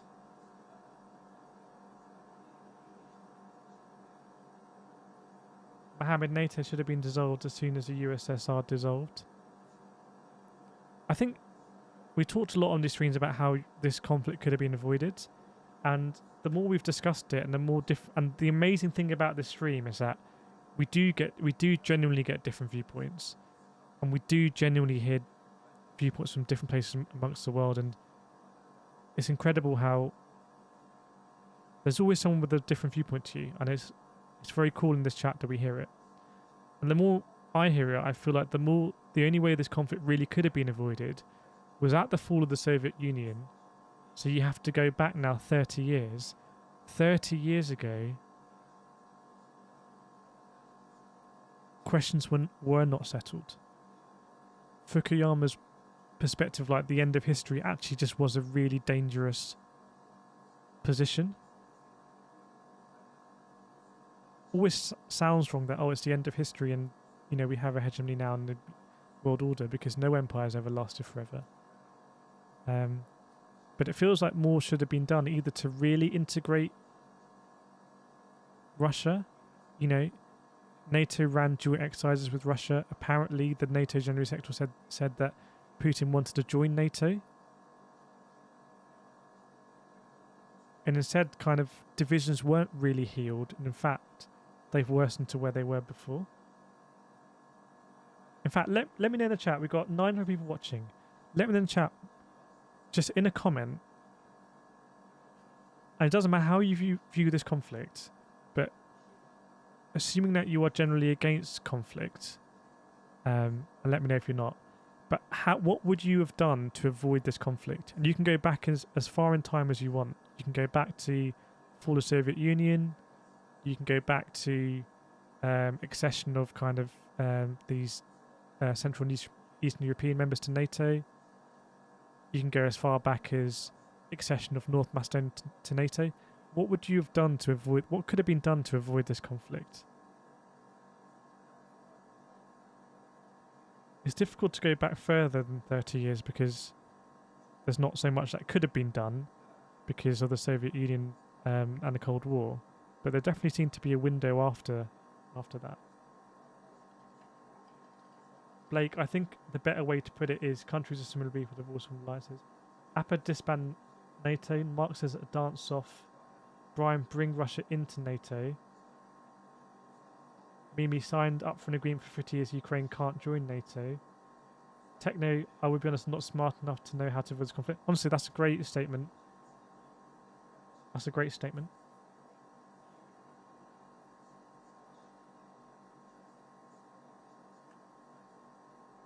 Search and destroy, complicated question, but I would make Ukraine keep their nuclear weapons. Losing them was a big tactical mistake. Perennial, yeah, we should have brought them into the fold after the fall of the USSR. To be fair, the West has alienated them for a long time, and all it does is push them close to China. Just Max, he says, I really don't think we could have done anything. Jedi would put Russia in NATO or not make NATO at all. Gary, at the fall of the Soviet Union, would have rescued the Russian economy like we did all the other former Union economies. Librarian, after the fall of the Soviets, should have worked harder to integrate Russia with the EU. Is there any way that Russia could have joined the European Union? It kind of seems weird that the European Union would border Japan and border North Korea, but if you're talking about integration,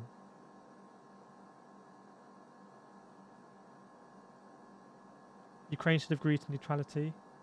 I think perhaps that was agreed to, but maybe wasn't put in place in practice both ways. Sometimes Russian leading governments, sometimes Western leading governments.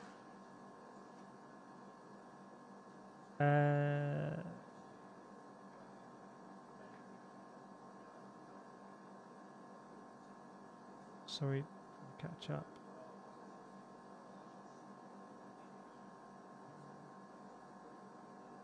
Says not giving Russian the economic opportunity. We know how that went in after World War One. Atomic Blonde, remove US from Ukraine and NATO treating everyone fairly. IC taking their jobs seriously. Everyone's being paid off. Kira, set a time from 20 years until Ukraine is allowed joining. Griff, I don't have enough historical political knowledge to make a comment. I really appreciate that. It's a very mature thing to say. Russia becoming a more democratic state and joining EU, NATO eventually.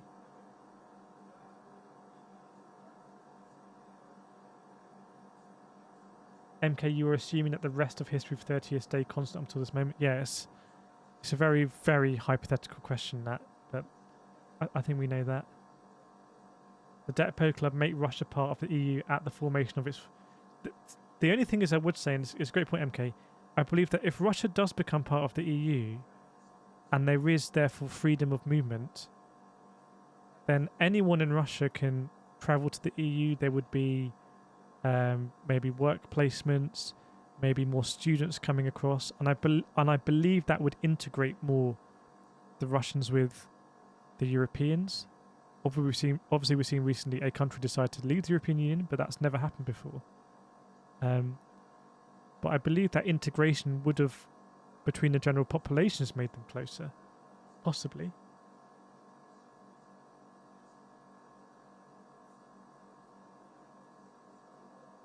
Thanks, Atomic Bomb, for the $5. Yeah, remove US from Ukraine and NATO treating remove US from Ukraine. That sounds like what you're recommending now. I'm not sure, so I'm not following. Creative Victor, I would have went back to the fall of the Soviet Union and integrated Russia into NATO, checkmating China, who would not. Okay. Time. Zelenskyy implementing Minsk II Accords. Minsk II seems quite late though. Minsk II comes after Crimea and Donbass. I'm not sure. At the point of Minsk II, maybe Minsk II was always just unsustainable. I don't know.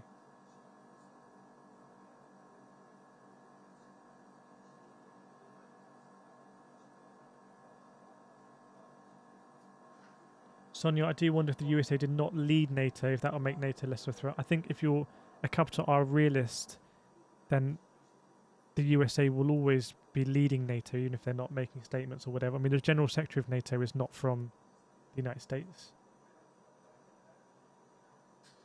NATO headquarters, I believe, used to be in London. They may still be in London, I'm not sure. I think there's a few NATO headquarters.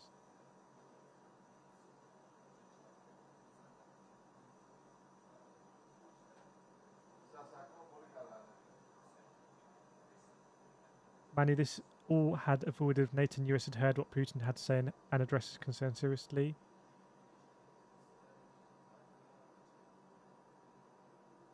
Tim, I live in Europe and Putin has warned about this for years. Ukraine was a red line. Europe ignored it and went eastward anyway. The sanctions we are seeing now won't affect Russia too much. Lots to unpick there, but I do agree that Ukraine... We did a poll the other day of like how many people watching in like if you go back to December last year would have expected there to be war in Ukraine, and it was most people wouldn't, like myself. Headshot Ukraine in NATO before annexation of Crimea. Russia would be mad, but also not invading Ukraine. It's a very good point. Maybe that madness would have, using your words, would have spilled out somewhere else. I don't know, but it's a good point.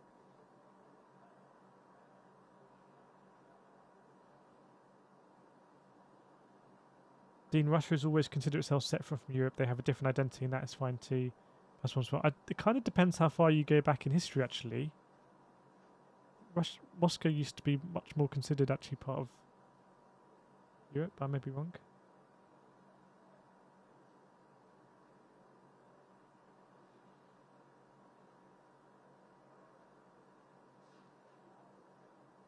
Matt Trent, the problem lies with people who want power. Anytime the wrong people gain power, they want more. It's communist history.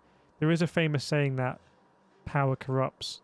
Absolute power corrupts absolutely. And that is used as a basis for the... what's it called? The division of power. So, for example, or the separation of power. So separating like the judiciary who judge the law, the legislature who draft the law, and the executive who implement the law. So the separation of those is because of that kind of theory of power corrupts, absolute power corrupts absolutely. Jumping Jack, NATO should not have expanded to East or Russia should have been more integrated.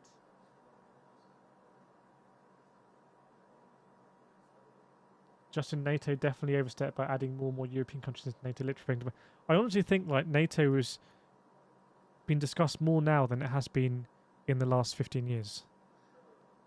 Like in the last week, NATO has been discussed more than it has been in the last 15 years. I don't know if anyone agrees or disagrees about that. Obviously, NATO Article 5 was invoked after September 11th.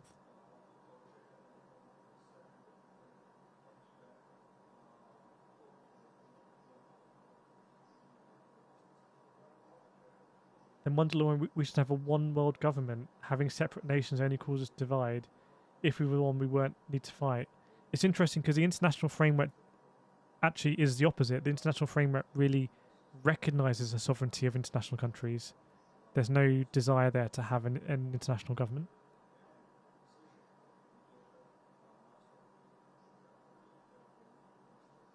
Village, Russia could have responded to NATO by forming their own defensive union, but it appears the other countries are afraid, not NATO. There's an interesting point there that I'm not skilled enough to kind of explain and elaborate on, but there is a point that if countries wanted to be within Russia's sphere of influence, then they would be.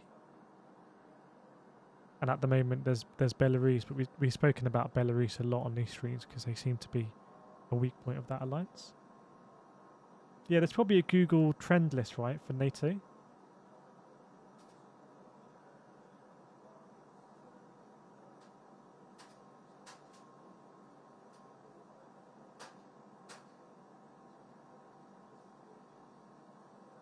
That's custom, I think. Just about. Also, I don't think I can put FG.4 in. I don't think that will come up.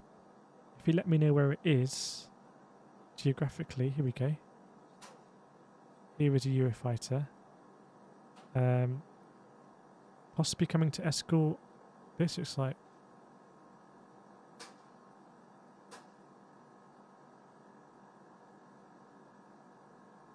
Looks like this. Voyager is RTB. I don't know if the Eurofighter is going to escort it or something.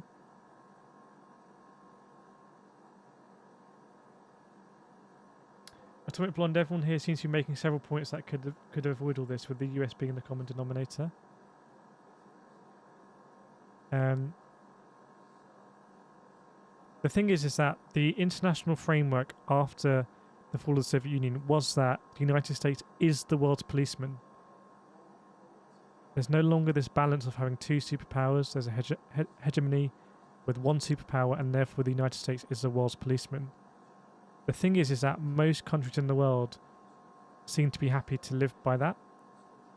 However, if you're Iraq, if you're the Iraqi government, or the Syrian government, or the Libyan government, or back then the Taliban, then you are obviously not happy to live by that. So we saw, in the Soviet Union, when the Soviets invaded Afghanistan, then the United States was supplying the resistance. After the fall of the Soviet Union, that happened less. There was less of that balance. But really, that depends whether you believe that there's legitimate reasons to. And the United Nations, I keep saying it wrong around. The United Nations does put in place a framework for when limited reasons for when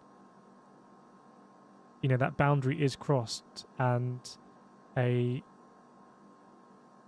are legitimate reasons to impinge a nation's sovereignty.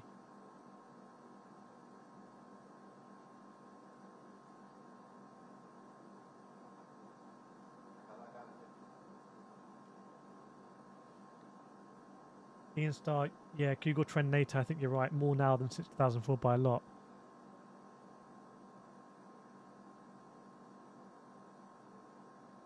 I remember when I was doing Mod United Nations, I did one somewhere in the world, I can't remember what it was. And you apply for your conferences that you want to be on. And I remember I applied for United Nations Security Council, which is the one that everyone wants because it's, the big one. And I remember I got given NATO. I was like, I got given NATO. Like, so what? NATO's not that relevant.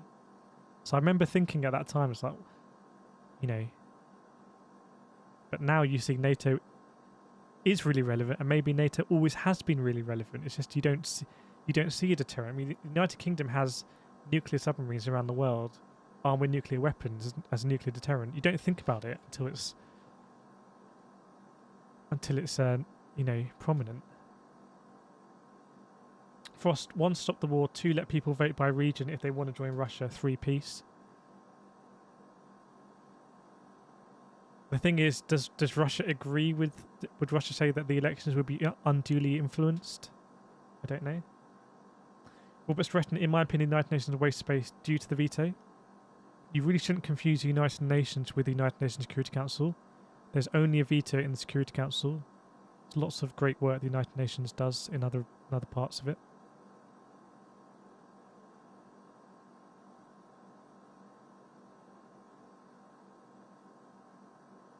G-Chef, just want to say thank you for human stuff. I recognise pretty much a job to keep going your son the better live streams. We only have to stream a couple of evenings a week, but it's down to this community and down to the mods, really. To be honest. And yeah, if you do enjoy this space as a place to chat, then you can subscribe if you want. it does mean that YouTube will recommend the stream to more people. Bear in mind that you're also going to get a lot of sim racing content. So for example, today I think I uploaded maybe 3 sim racing videos because the world's biggest racing video game came out last night. But hopefully for anyone that did subscribe, that's not too much of a problem. Matt Trent, the US doesn't accidentally. Yeah, the US always seeks to get United Nations approval. I can't remember, but I believe in Libya there wasn't United Nations approval, and then there was a decision where the coalition were going to liberate anyway, and I think in the end it was more of a providing air superiority, but I may be getting confused on that. 2 Eurofighters here escorting this tanker, presumably back to Cyprus.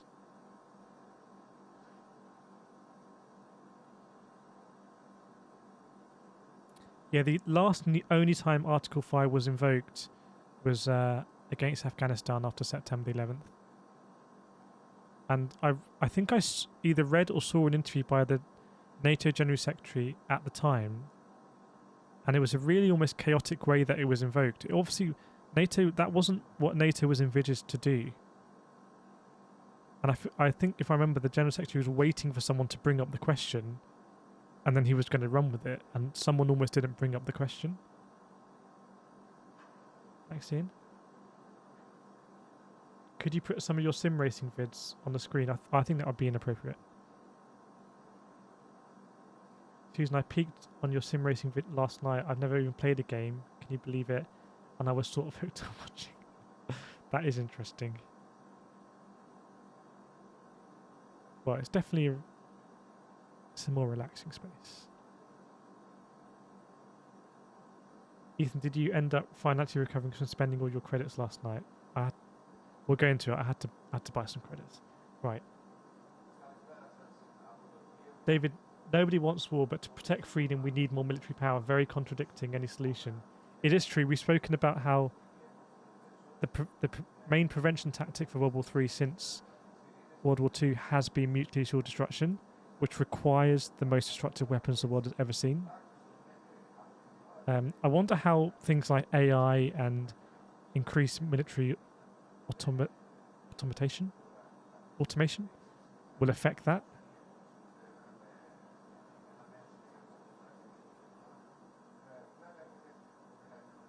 Judy, once this crisis has passed, would you consider continuing this chat to discuss other comments? I don't know.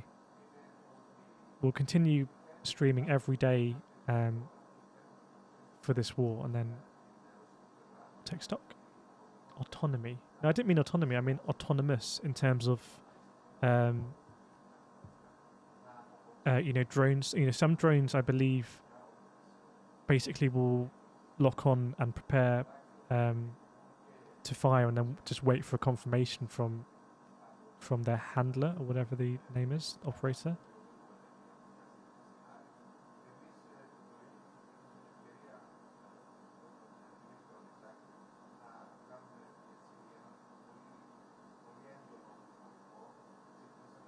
There's also Bombardier Challenger CL-30. Okay. That's interesting, because that is a basically a private jet, right? The flight plan, I think, is I guess coincidental. But yeah, very interesting airspace here. Very interesting airspace. It's interesting because they look like they may have been. The altitude of the Voyager and the private jet were very close.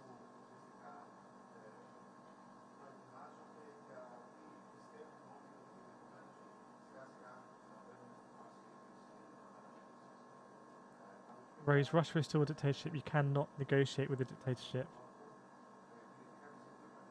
Again, it's a lot of kind of world international relations. Even if you take a very realistic approach to it with a capital R in terms of nations are inherently selfish and what acts in their self-interest, all of these theories normally rely on logic and rationality, And if there are other facts at play in terms of legacy or desire to reclaim lost Soviet lands, just generally being pained by the fall of the Soviet Union and the expansion of Western soft power into Russia, if these are less logical reasons that can be explained by theories and models, then it becomes harder to negotiate against. Thanks, Daniel. Yeah, the mods are just absolutely incredible.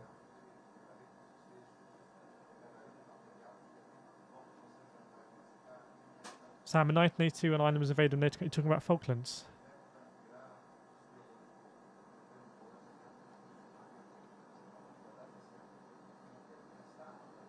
Yeah, Rican, don't just. Why would you call someone a dictator like Putin? That's just completely uncalled for.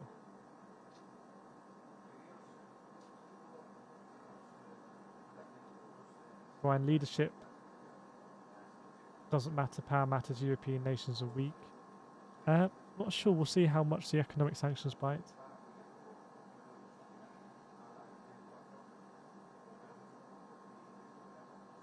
Atomic Blonde says both leaders are dictating.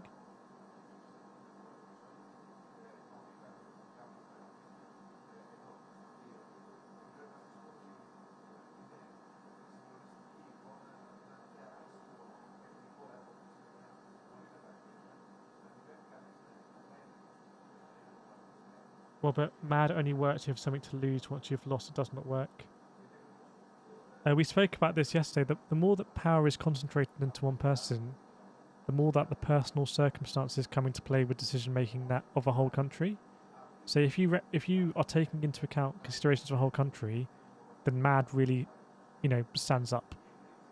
But if, let's say, you're an individual, and let's say you are terminally ill, or the shame of having lost something is unbearable, then the consequences of mad are relatively not as severe.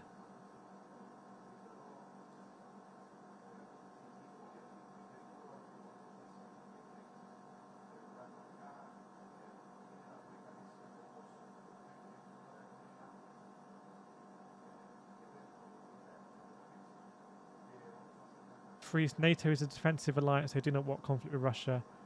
They have also stated this countless times. Putin said he held X has no plans to invade Ukraine anyway. I think there is a difference between to invade another country and infringe their sovereignty is a step that is beyond feeling threatened.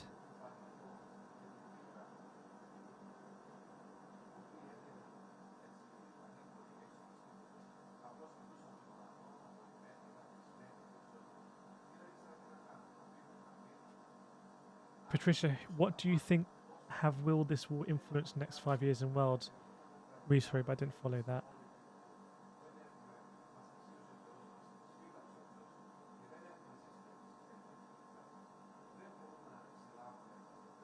Daniel, did you see Lavrov's accusations about nuclear plant were shelled by Ukraine as terror? I did see the statement in the United Nations Security Council about how fighting was actually a long way away from the plant, and he stated that Ukrainian soldiers had taken up positions in a training centre. So different views.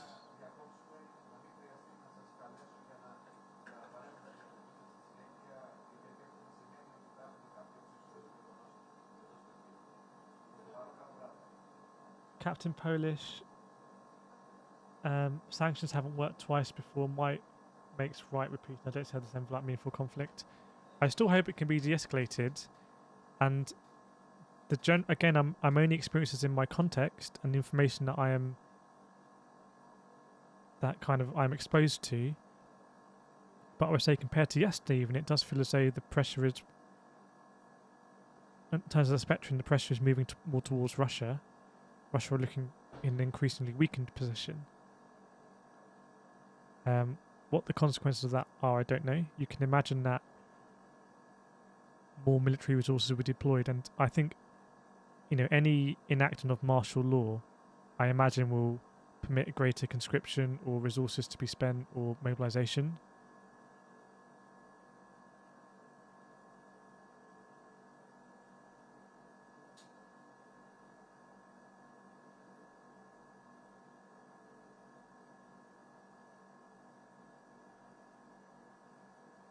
Jedi Master saying USA is not a democracy, it is a constitutional republic. Seems a bit semantic. Justin, how can one claim they're a sovereign country when a coup in 2014 with help from USA put in power? I think you could definitely, you can definitely see how things are perceived differently depending on which side you're on, but, geographically, with the Orange Revolution and Euromaidan, if they're sponsored, not sponsored, but supported, maybe you say sponsored, but supported by the West, and there's existing pro-Russian governments in place. But what is your view of the world? Do you think there should be free and fair democracies or not? Do you think there should be no pressure on elections or not? It's very big questions.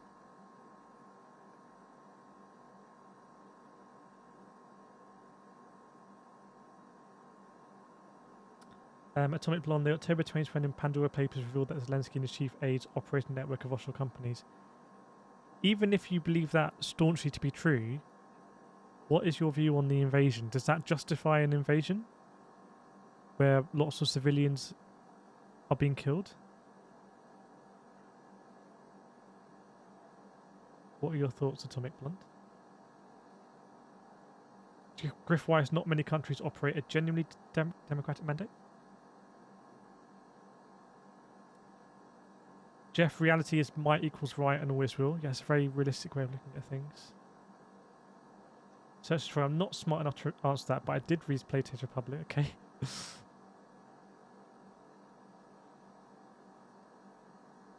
Freeze, how do Western sanctions affect Russia, and does Russia's people understand why the West is imposing all these sanctions on Putin? I would guess that the messaging of the sanctions will be managed in Moscow such that it will galvanize the Russian population against the West. That's what I imagine. I could be wrong.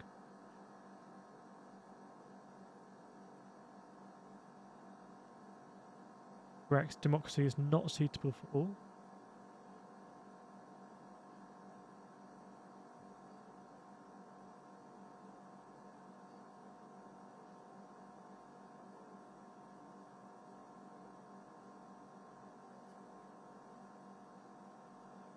Samsung isn't here, says can confirm reservist training has begun in UK. Love streams, by the way, very entertaining. Thanks very much. Samsung isn't here. Where is Samsung if he's not here?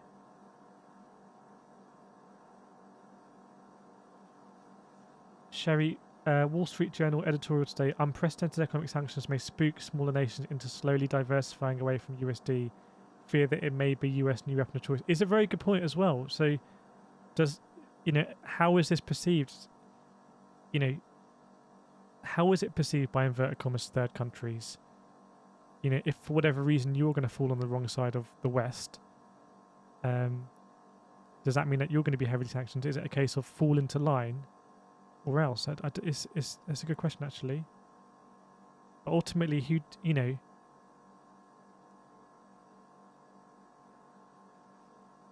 it's very interesting to look at who voted with Russia against the General Assembly Resolution of the United Nations, and it was Syria, Belarus, North Korea, I believe, and Eritrea. And it's like, what values do you share? 5. Democracy causes the least amount of harm for most amount of people and therefore the most preferable system of government. Dylan, I be of the opinion that no one has the right to repress anyone for any reason or any way, and that includes voting for it. This whole situation is tricky. Yeah, the situation is very tricky. There's so many. There are so many contradictions and paradoxes and hypocrisy, and it's a mess, really, isn't it?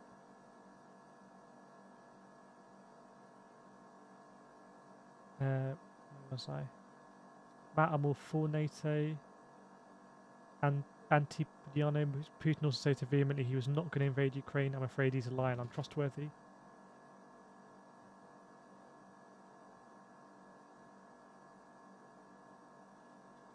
DV, there needs to be legislative sanctions, not just economic.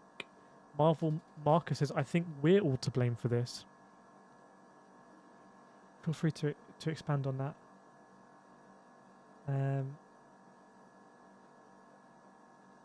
What's the Russian flight in Ukraine? Can't see anything here, I'm afraid.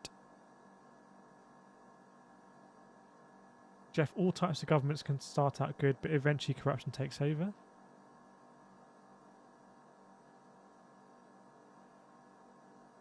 Sam, people in Britain protested the war in Iraq, but it still went ahead. Do you think Russian protests against war in Ukraine will have the same effect?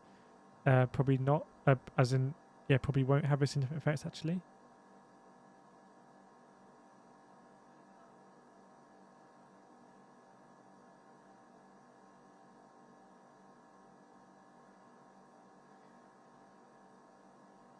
Justin Ship, not everyone wants democracy. No, not everyone wants democracy, but I believe that the West needs to stay out of other countries' elections.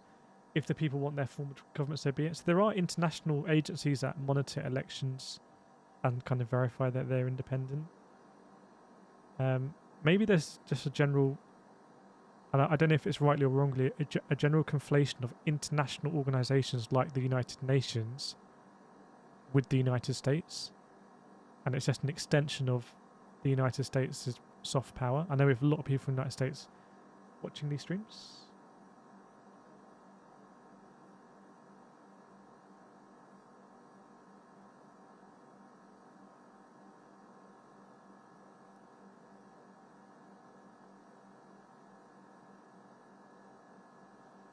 Martin, what is next when Ukraine is next to Poland and Romania? Are they close to them? Romania and Poland are in NATO, so very different security landscape there.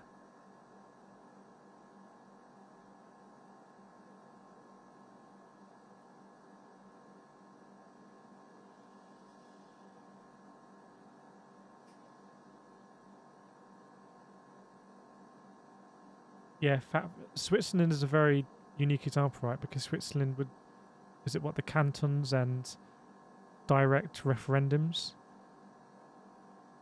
is a bit different from I think more representative democracy elsewhere.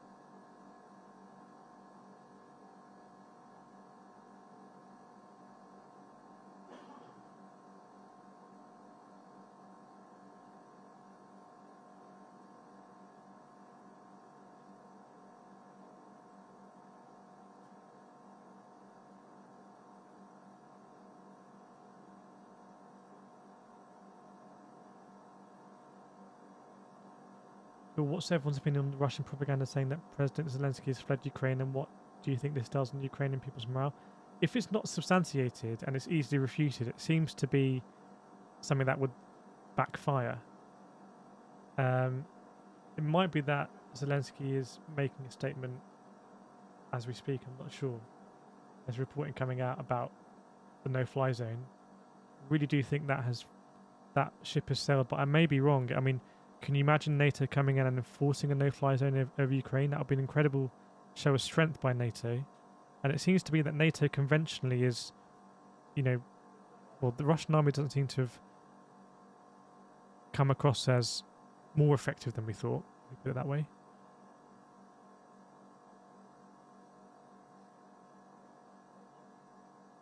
Techno, great quote, might get it wrong. When the power of love is greater than love of power, the world will know peace. Okay. Dean, democracy can be seen as a mob rule. Many argue that a constitutional federal republic is better. But I guess the method of electing the officials there is the same. Or the representatives. Enrique, Putin should say, when your troops go back home, my troops will go back home and see what the response is. I think that the sense is that Putin is a bit too unpredictable to really negotiate with and trust. I may be wrong.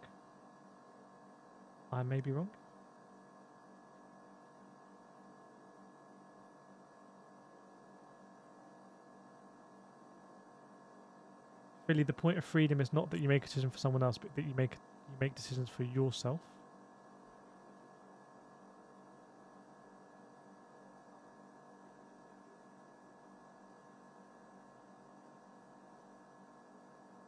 Captain Polish, I feel like sanctions only really work if you care about your population. It doesn't seem to register with Putin. The only reason I say this approach won't be working, I think possibly still too early to tell. Still too early to tell on the sanctions. Definitely incredible pressure on Russia right now to kind of proceed with this militarily, message the sanctions to domestic population, predict what NATO is going to be doing in response, not escalate things to an extent that they're uncontrolled. There's a lot of pressure on Russia right now to achieve whatever its strategic objectives are. And in amongst this, you have soldiers on the ground fighting near, not for, but fighting, well, kind of for nuclear power plants. So it's a bit like being in a Cold War novel or story, but we're in like the first few pages. It's absolutely insane, and it's all being live streamed. Matt Trent, they did not expand and wasn't going to expand east. That's what they were not going to allow Ukraine to join. They didn't, and honestly couldn't meet requirements. If that is the case, Matt, would it not have been better for NATO, given what we know now, would it not have been better for NATO to say unequivocally that Ukraine is not going to join? Or if NATO had said that, would Russia therefore know that Ukraine is a fair target? It's a really difficult one, right, when you think it through, I think. Steve Thomas, Russia and China are trying to create an alternative hegemony. The US is as weak as it's ever been. There is a danger that the West will no longer continue to be the world's police.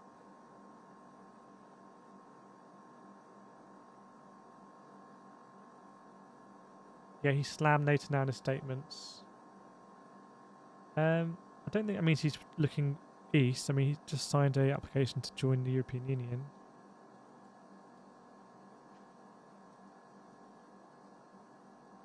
Italian police have seized a yacht from a Russian oligarch.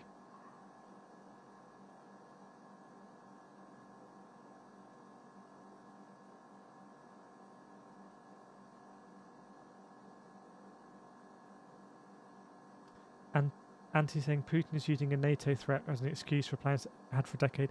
There were a lot of pretexts put out there. And we, on this stream, we talked more about the big geopolitical ones, but obviously there were other pretexts provided.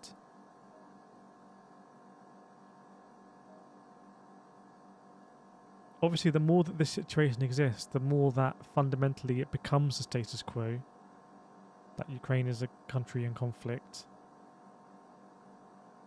which probably, you know, suits Russia, I guess.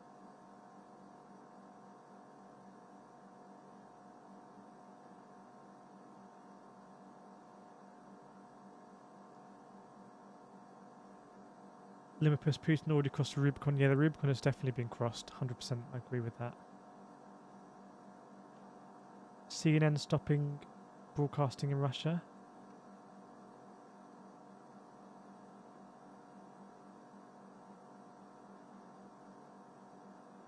Yeah, I don't know what anyone. I think it happened as we were live, but what's happened with the Sky News situation? Again, Sky News was a big UK broadcaster coming under fire. The situation last night or early this morning at the nuclear power plant here, the largest in Europe. Just so many flashpoints where things can get out of, well, get out of hand sounds like a wrong way to put it, but things could really escalate and spiral out of control.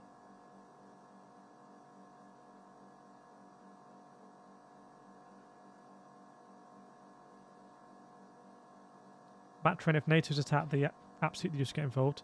I wouldn't say 100%. We talked about thresholds. I mean, what happens if Russia kind of achieve their aims in Ukraine and then later down the line they, you know, do something in Estonia? Would NATO really basically instigate World War III? I don't know.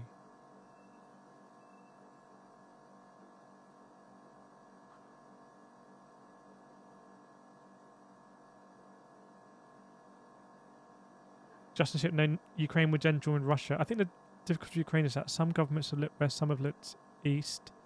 Ultimately, it seems that the revolutions have always been the people saying they want to look more west. But, you know, questionable to, you know, not, doesn't seem to be that way in Crimea, for example.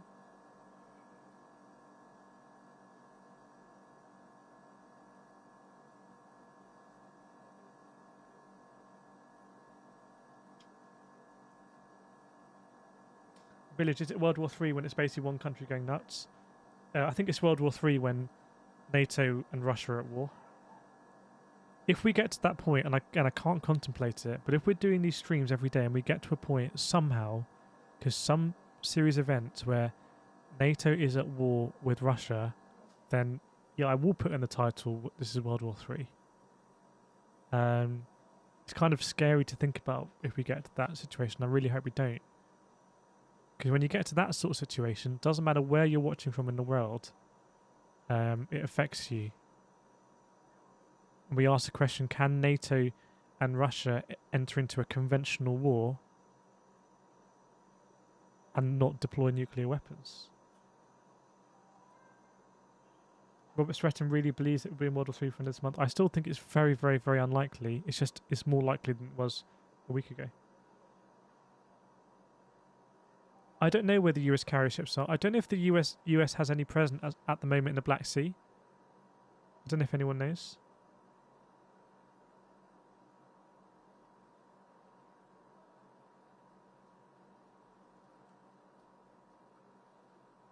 I haven't seen the film Threads, no.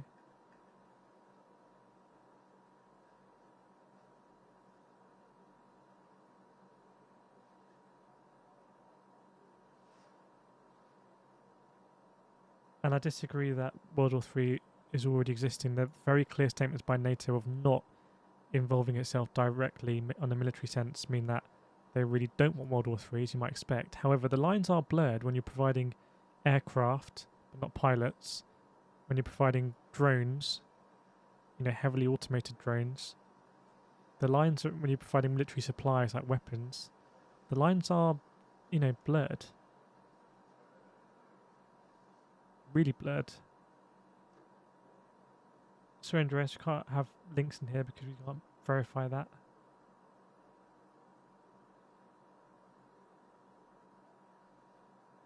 The French are the only ones with the carrier group in the area. Yeah, I think a couple of days ago, Macron had about a 1.5 hour call with Putin, and just didn't seem to be any progress or anything positive coming out of that call.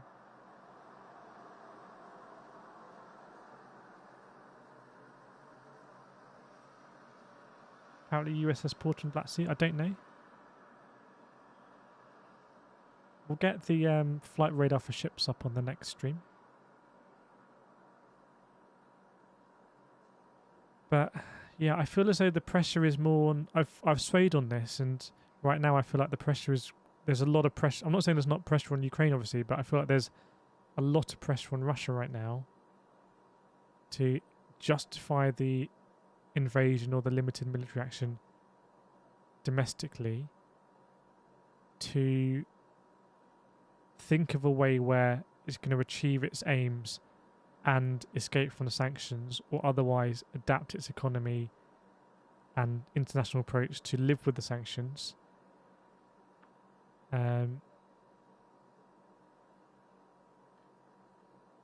Whether it is still going to comply with the international framework, whether it's still going to comply with, ostensibly comply with, like the United Nations, etc., or whether it will withdraw from the United Nations, whether it will withdraw from conventions on the use of, on the banning of weapons, for example, certain weapons, for example. Because the international framework needs Russia as a participant to have that legitimacy. And if Russia either withdraws or is ejected, then it significantly weakens those international frameworks. Perhaps irreversibly. And then maybe we move into a world where we have more blocks. I don't know. Definitely India and China keeping cards face down at the moment. Kamal? NATO isn't a military force. What do you mean by that?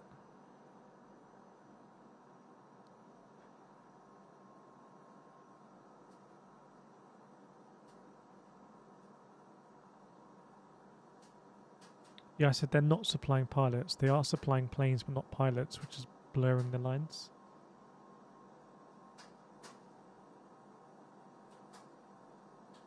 Yeah, I didn't see the...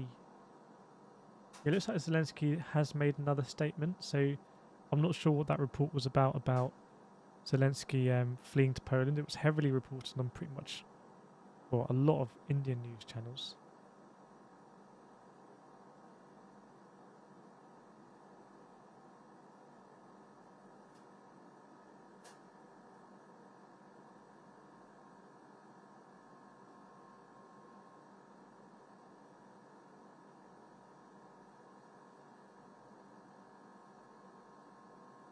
Can't play any, not going to play any bombing scenes on this stream, Socio-political. Yeah, I'm hearing more about Ukrainian counteroffensives near Kyiv, which is where we saw the images of that state building being hit by a cruise missile and heavy shelling. Perhaps from a military strategy point of view, Russia hadn't anticipated how much supply Ukraine would get from advanced Western weaponry, specifically anti-air and anti-tank weaponry.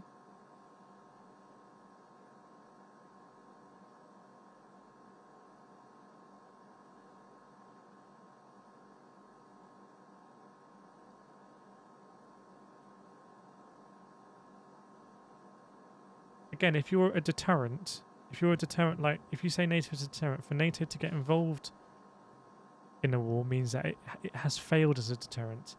You could say that NATO failed on September the 11th. It's way off the map in terms of what NATO was envisioning when the treaty was signed. But for example, if Russia invades a NATO country, then you can definitely say NATO has failed, right? And then there's consequences to pay. Same with mutually assured destruction. If someone launches a nuclear warhead, if one goes up in the air, then mutually assured destruction has failed as a deterrent for nuclear war. And it feels nice to live in a world where we're not asking these questions. But the tensions are always there. It's just now they've kind of surfaced.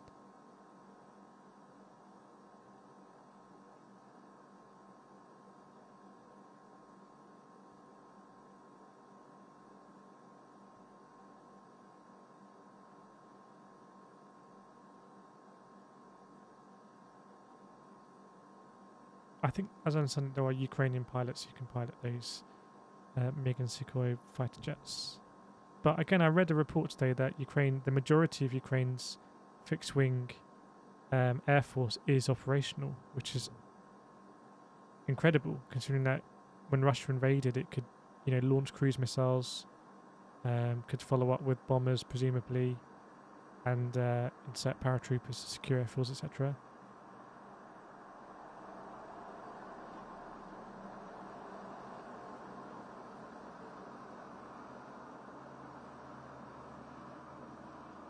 Definitely is kind of. I think possibly we can agree that generally NATO has become incredibly more relevant, and so we're having conversations that no one would have really had these conversations 5 years ago, or definitely not before 20. Yeah, I don't think anyone would really have these conversations around 2010, for example.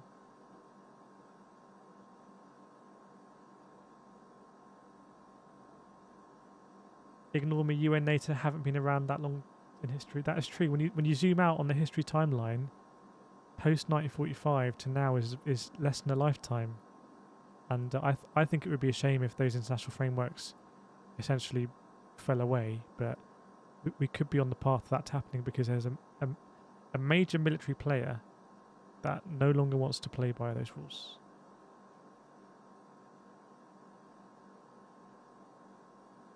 Yeah, I've seen things about outdated rations, but you've got to remember military rations are designed to last an extremely long time. And so I wouldn't pay too much attention to the use by date on military rations. It's not like going to your local supermarket and seeing some bread that's going out of date. I think military rations are a bit different. But again, I'm not an expert. Obviously, remember last weekend, because we streamed all night Friday, all night Saturday. When I mean all night, I mean till dawn.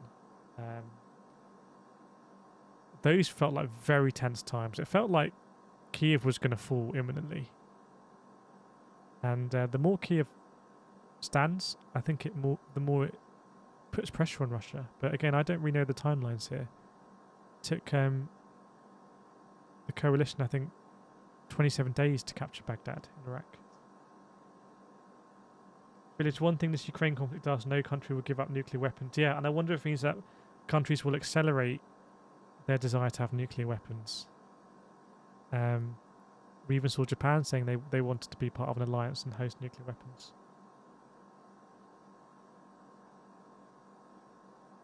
I'm not sure what your point is, Randy. I'm not fully understanding your point. You do know that NATO forces have gone to other countries before. I think I'm missing your point.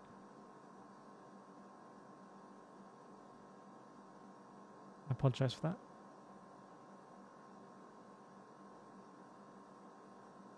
Sammy, the 2020 so far probably the craziest years in history. I don't know. I think the 1940s were pretty crazy, and the 1930s.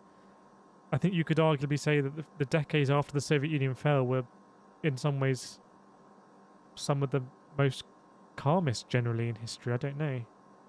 Maybe this is a return to the norm. I don't know.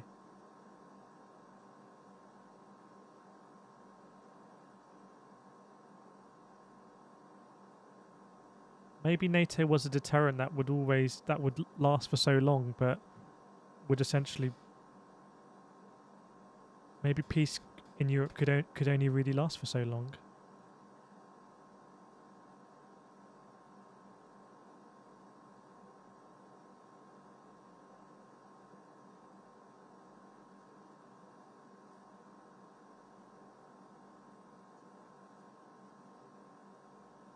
John Rambo, stop giving out nukes in chat, please. You take those back. Martin, NATO can respond in a significant way. There are always 80,000 US troops in Europe, and if called upon, NATO nations have many more. You've got to remember NATO, they do joint military exercises, so even though we were seeing UK RAF planes here and US Air Force planes here, they will go on joint exercises. Soldiers on the ground will use the same ammunition. So it's a meshed force, both in terms of formal NATO joint strike forces and also just generally between different armies.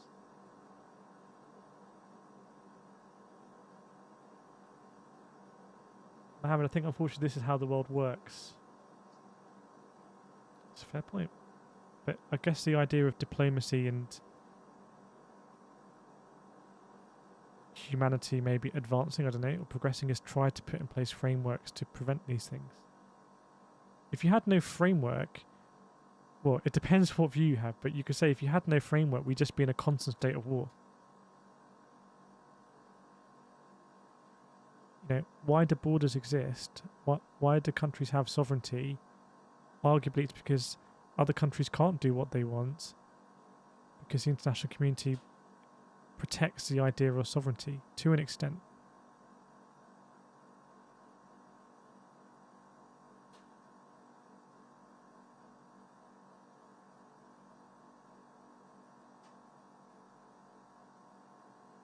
Yeah, just my thoughts. Right, we're probably going to get to about 10:30, and then I'm going to get some dinner, and I'm going to be streaming and racing later today.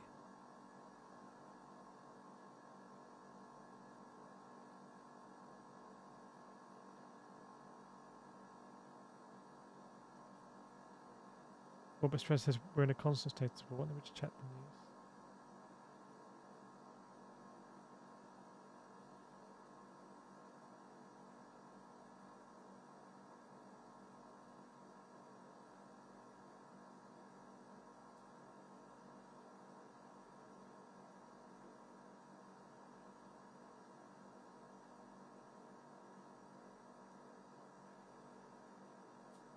Yeah, I'm not sure how accurate this report is. The report is that Ukraine has a significant majority of its military aircraft available.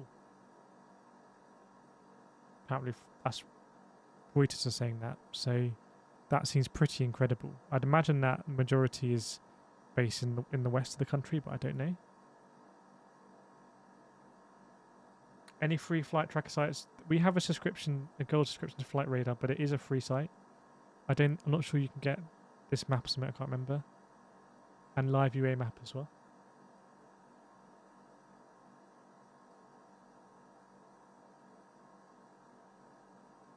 Then I get that rations that are all defined, but there are many reports of Russian units having little to no food at all, and it certainly shows with the looting. Yeah, it does seem to be unusual. Obviously, you're in hostile territory, and you have to establish a supply line of not only food but also ammunition, repairs, etc. So if you've got people at the front of the armored column, they need to be supplied, and that includes the people in the tanks, etc., holding the guns. So if you're unable to establish that supply line, then you can see how people are going to run out of food. It's not like sending people into a war zone without enough food. It's more like you send people in with the expectation that you'll be able to establish a supply line.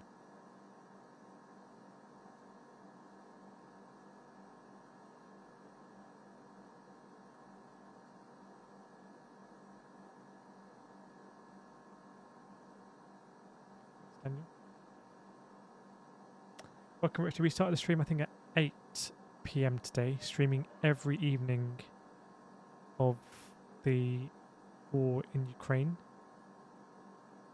and following events, not just in Ukraine, but also what it means geopolitically. Sam, who would have known Turkey makes one hell of a drone? Yeah, I think it was, I read somewhere that is someone who attended MIT. So I don't know if it's kind of off-the-shelf equipment or something, but it's been proven in a few conflicts. I've seen Russian drones as well. Don't seem to be as sophisticated.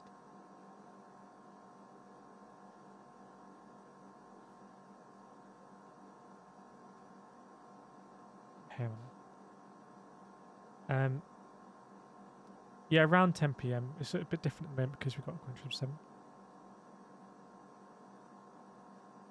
Yeah, we talked about that, JMT, when the Russian officer got the alert that the US had launched nuclear missiles, and it was a fault with the software, and he decided not to re-escalate. If they expected to win a day or two, then they wouldn't take much in the way of supplies, could explain the stalling. It's such a commitment. I mean, it puts into perspective, like, any commitment we can make in our own personal lives is like nowhere near on the scale of the commitment here to invade Ukraine and what's on the line. And you can imagine just how committed and entrenched Putin has to be to this position. And the more entrenched you are, the harder it is to reverse it and save face. You've sunk so much cost, human blood into this invasion. Thanks, KT.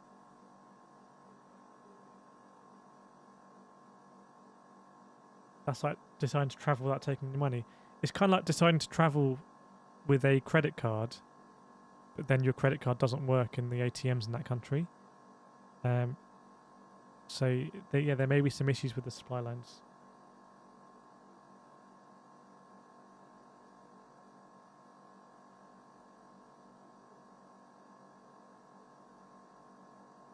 Thanks, Johan. Yeah, if I wanted to, I mean, I've got gaming PCs here that I use for sim racing. I could leave a stream up 24 hours a day, or really you leave a stream up 12 hours a day. But I like the space that we have. Thanks, Felipe.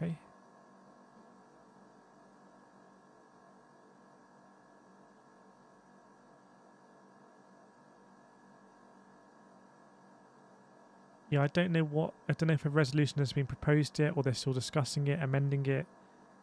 But if they're going to propose a resolution that condemns the Russian military, Russia will veto it.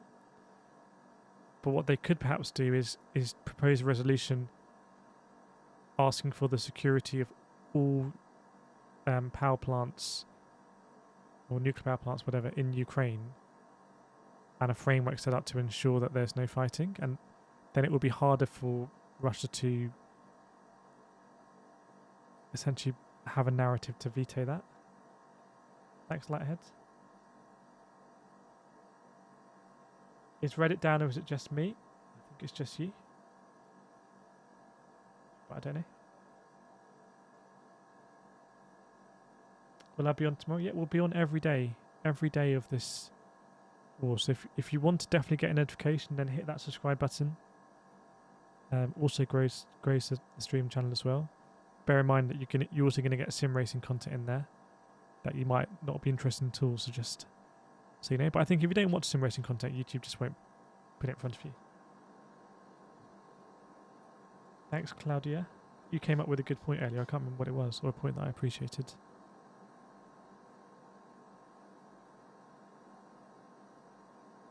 Yeah, keep us updated, Darry.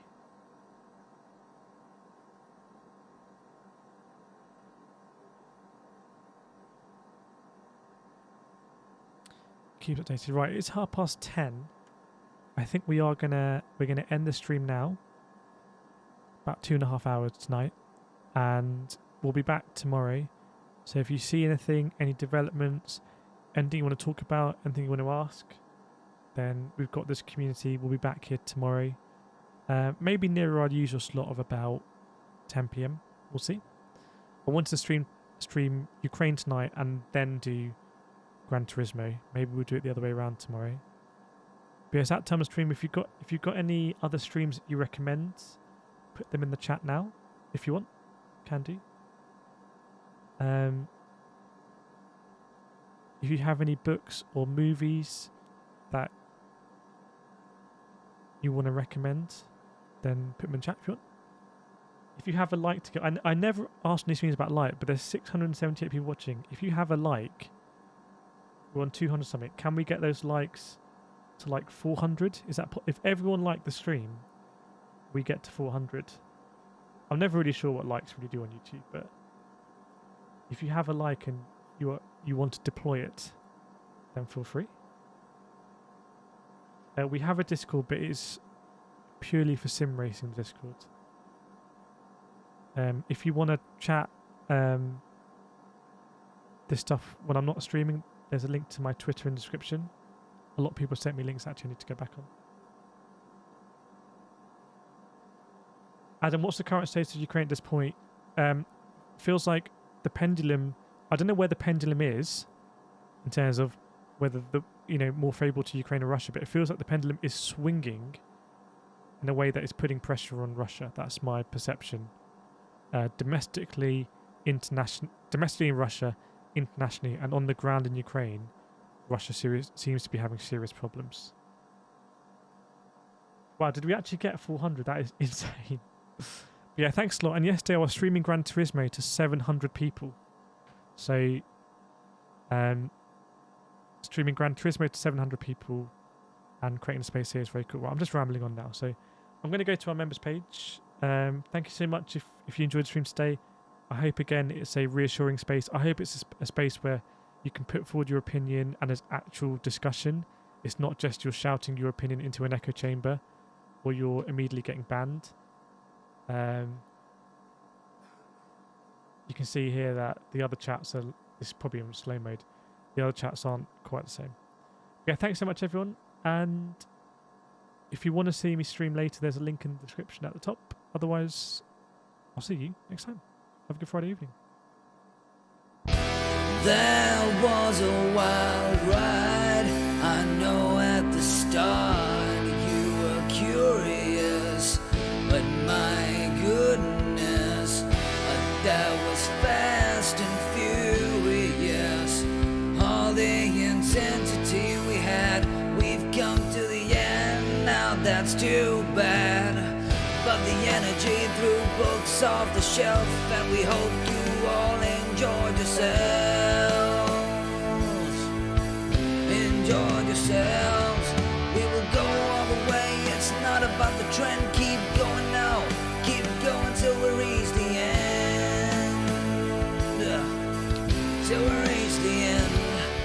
If you had a good time being part of this journey, and the thrill is now making you thirsty, if you wanna keep seeing the action, then just drop us a like so you can come back for more. If you're new here, we welcome you with a smile. If you like what you saw, just hit subscribe. We appreciate each and every one of you tuning in to see a Kyiv card. Join us for the next part. Hope to see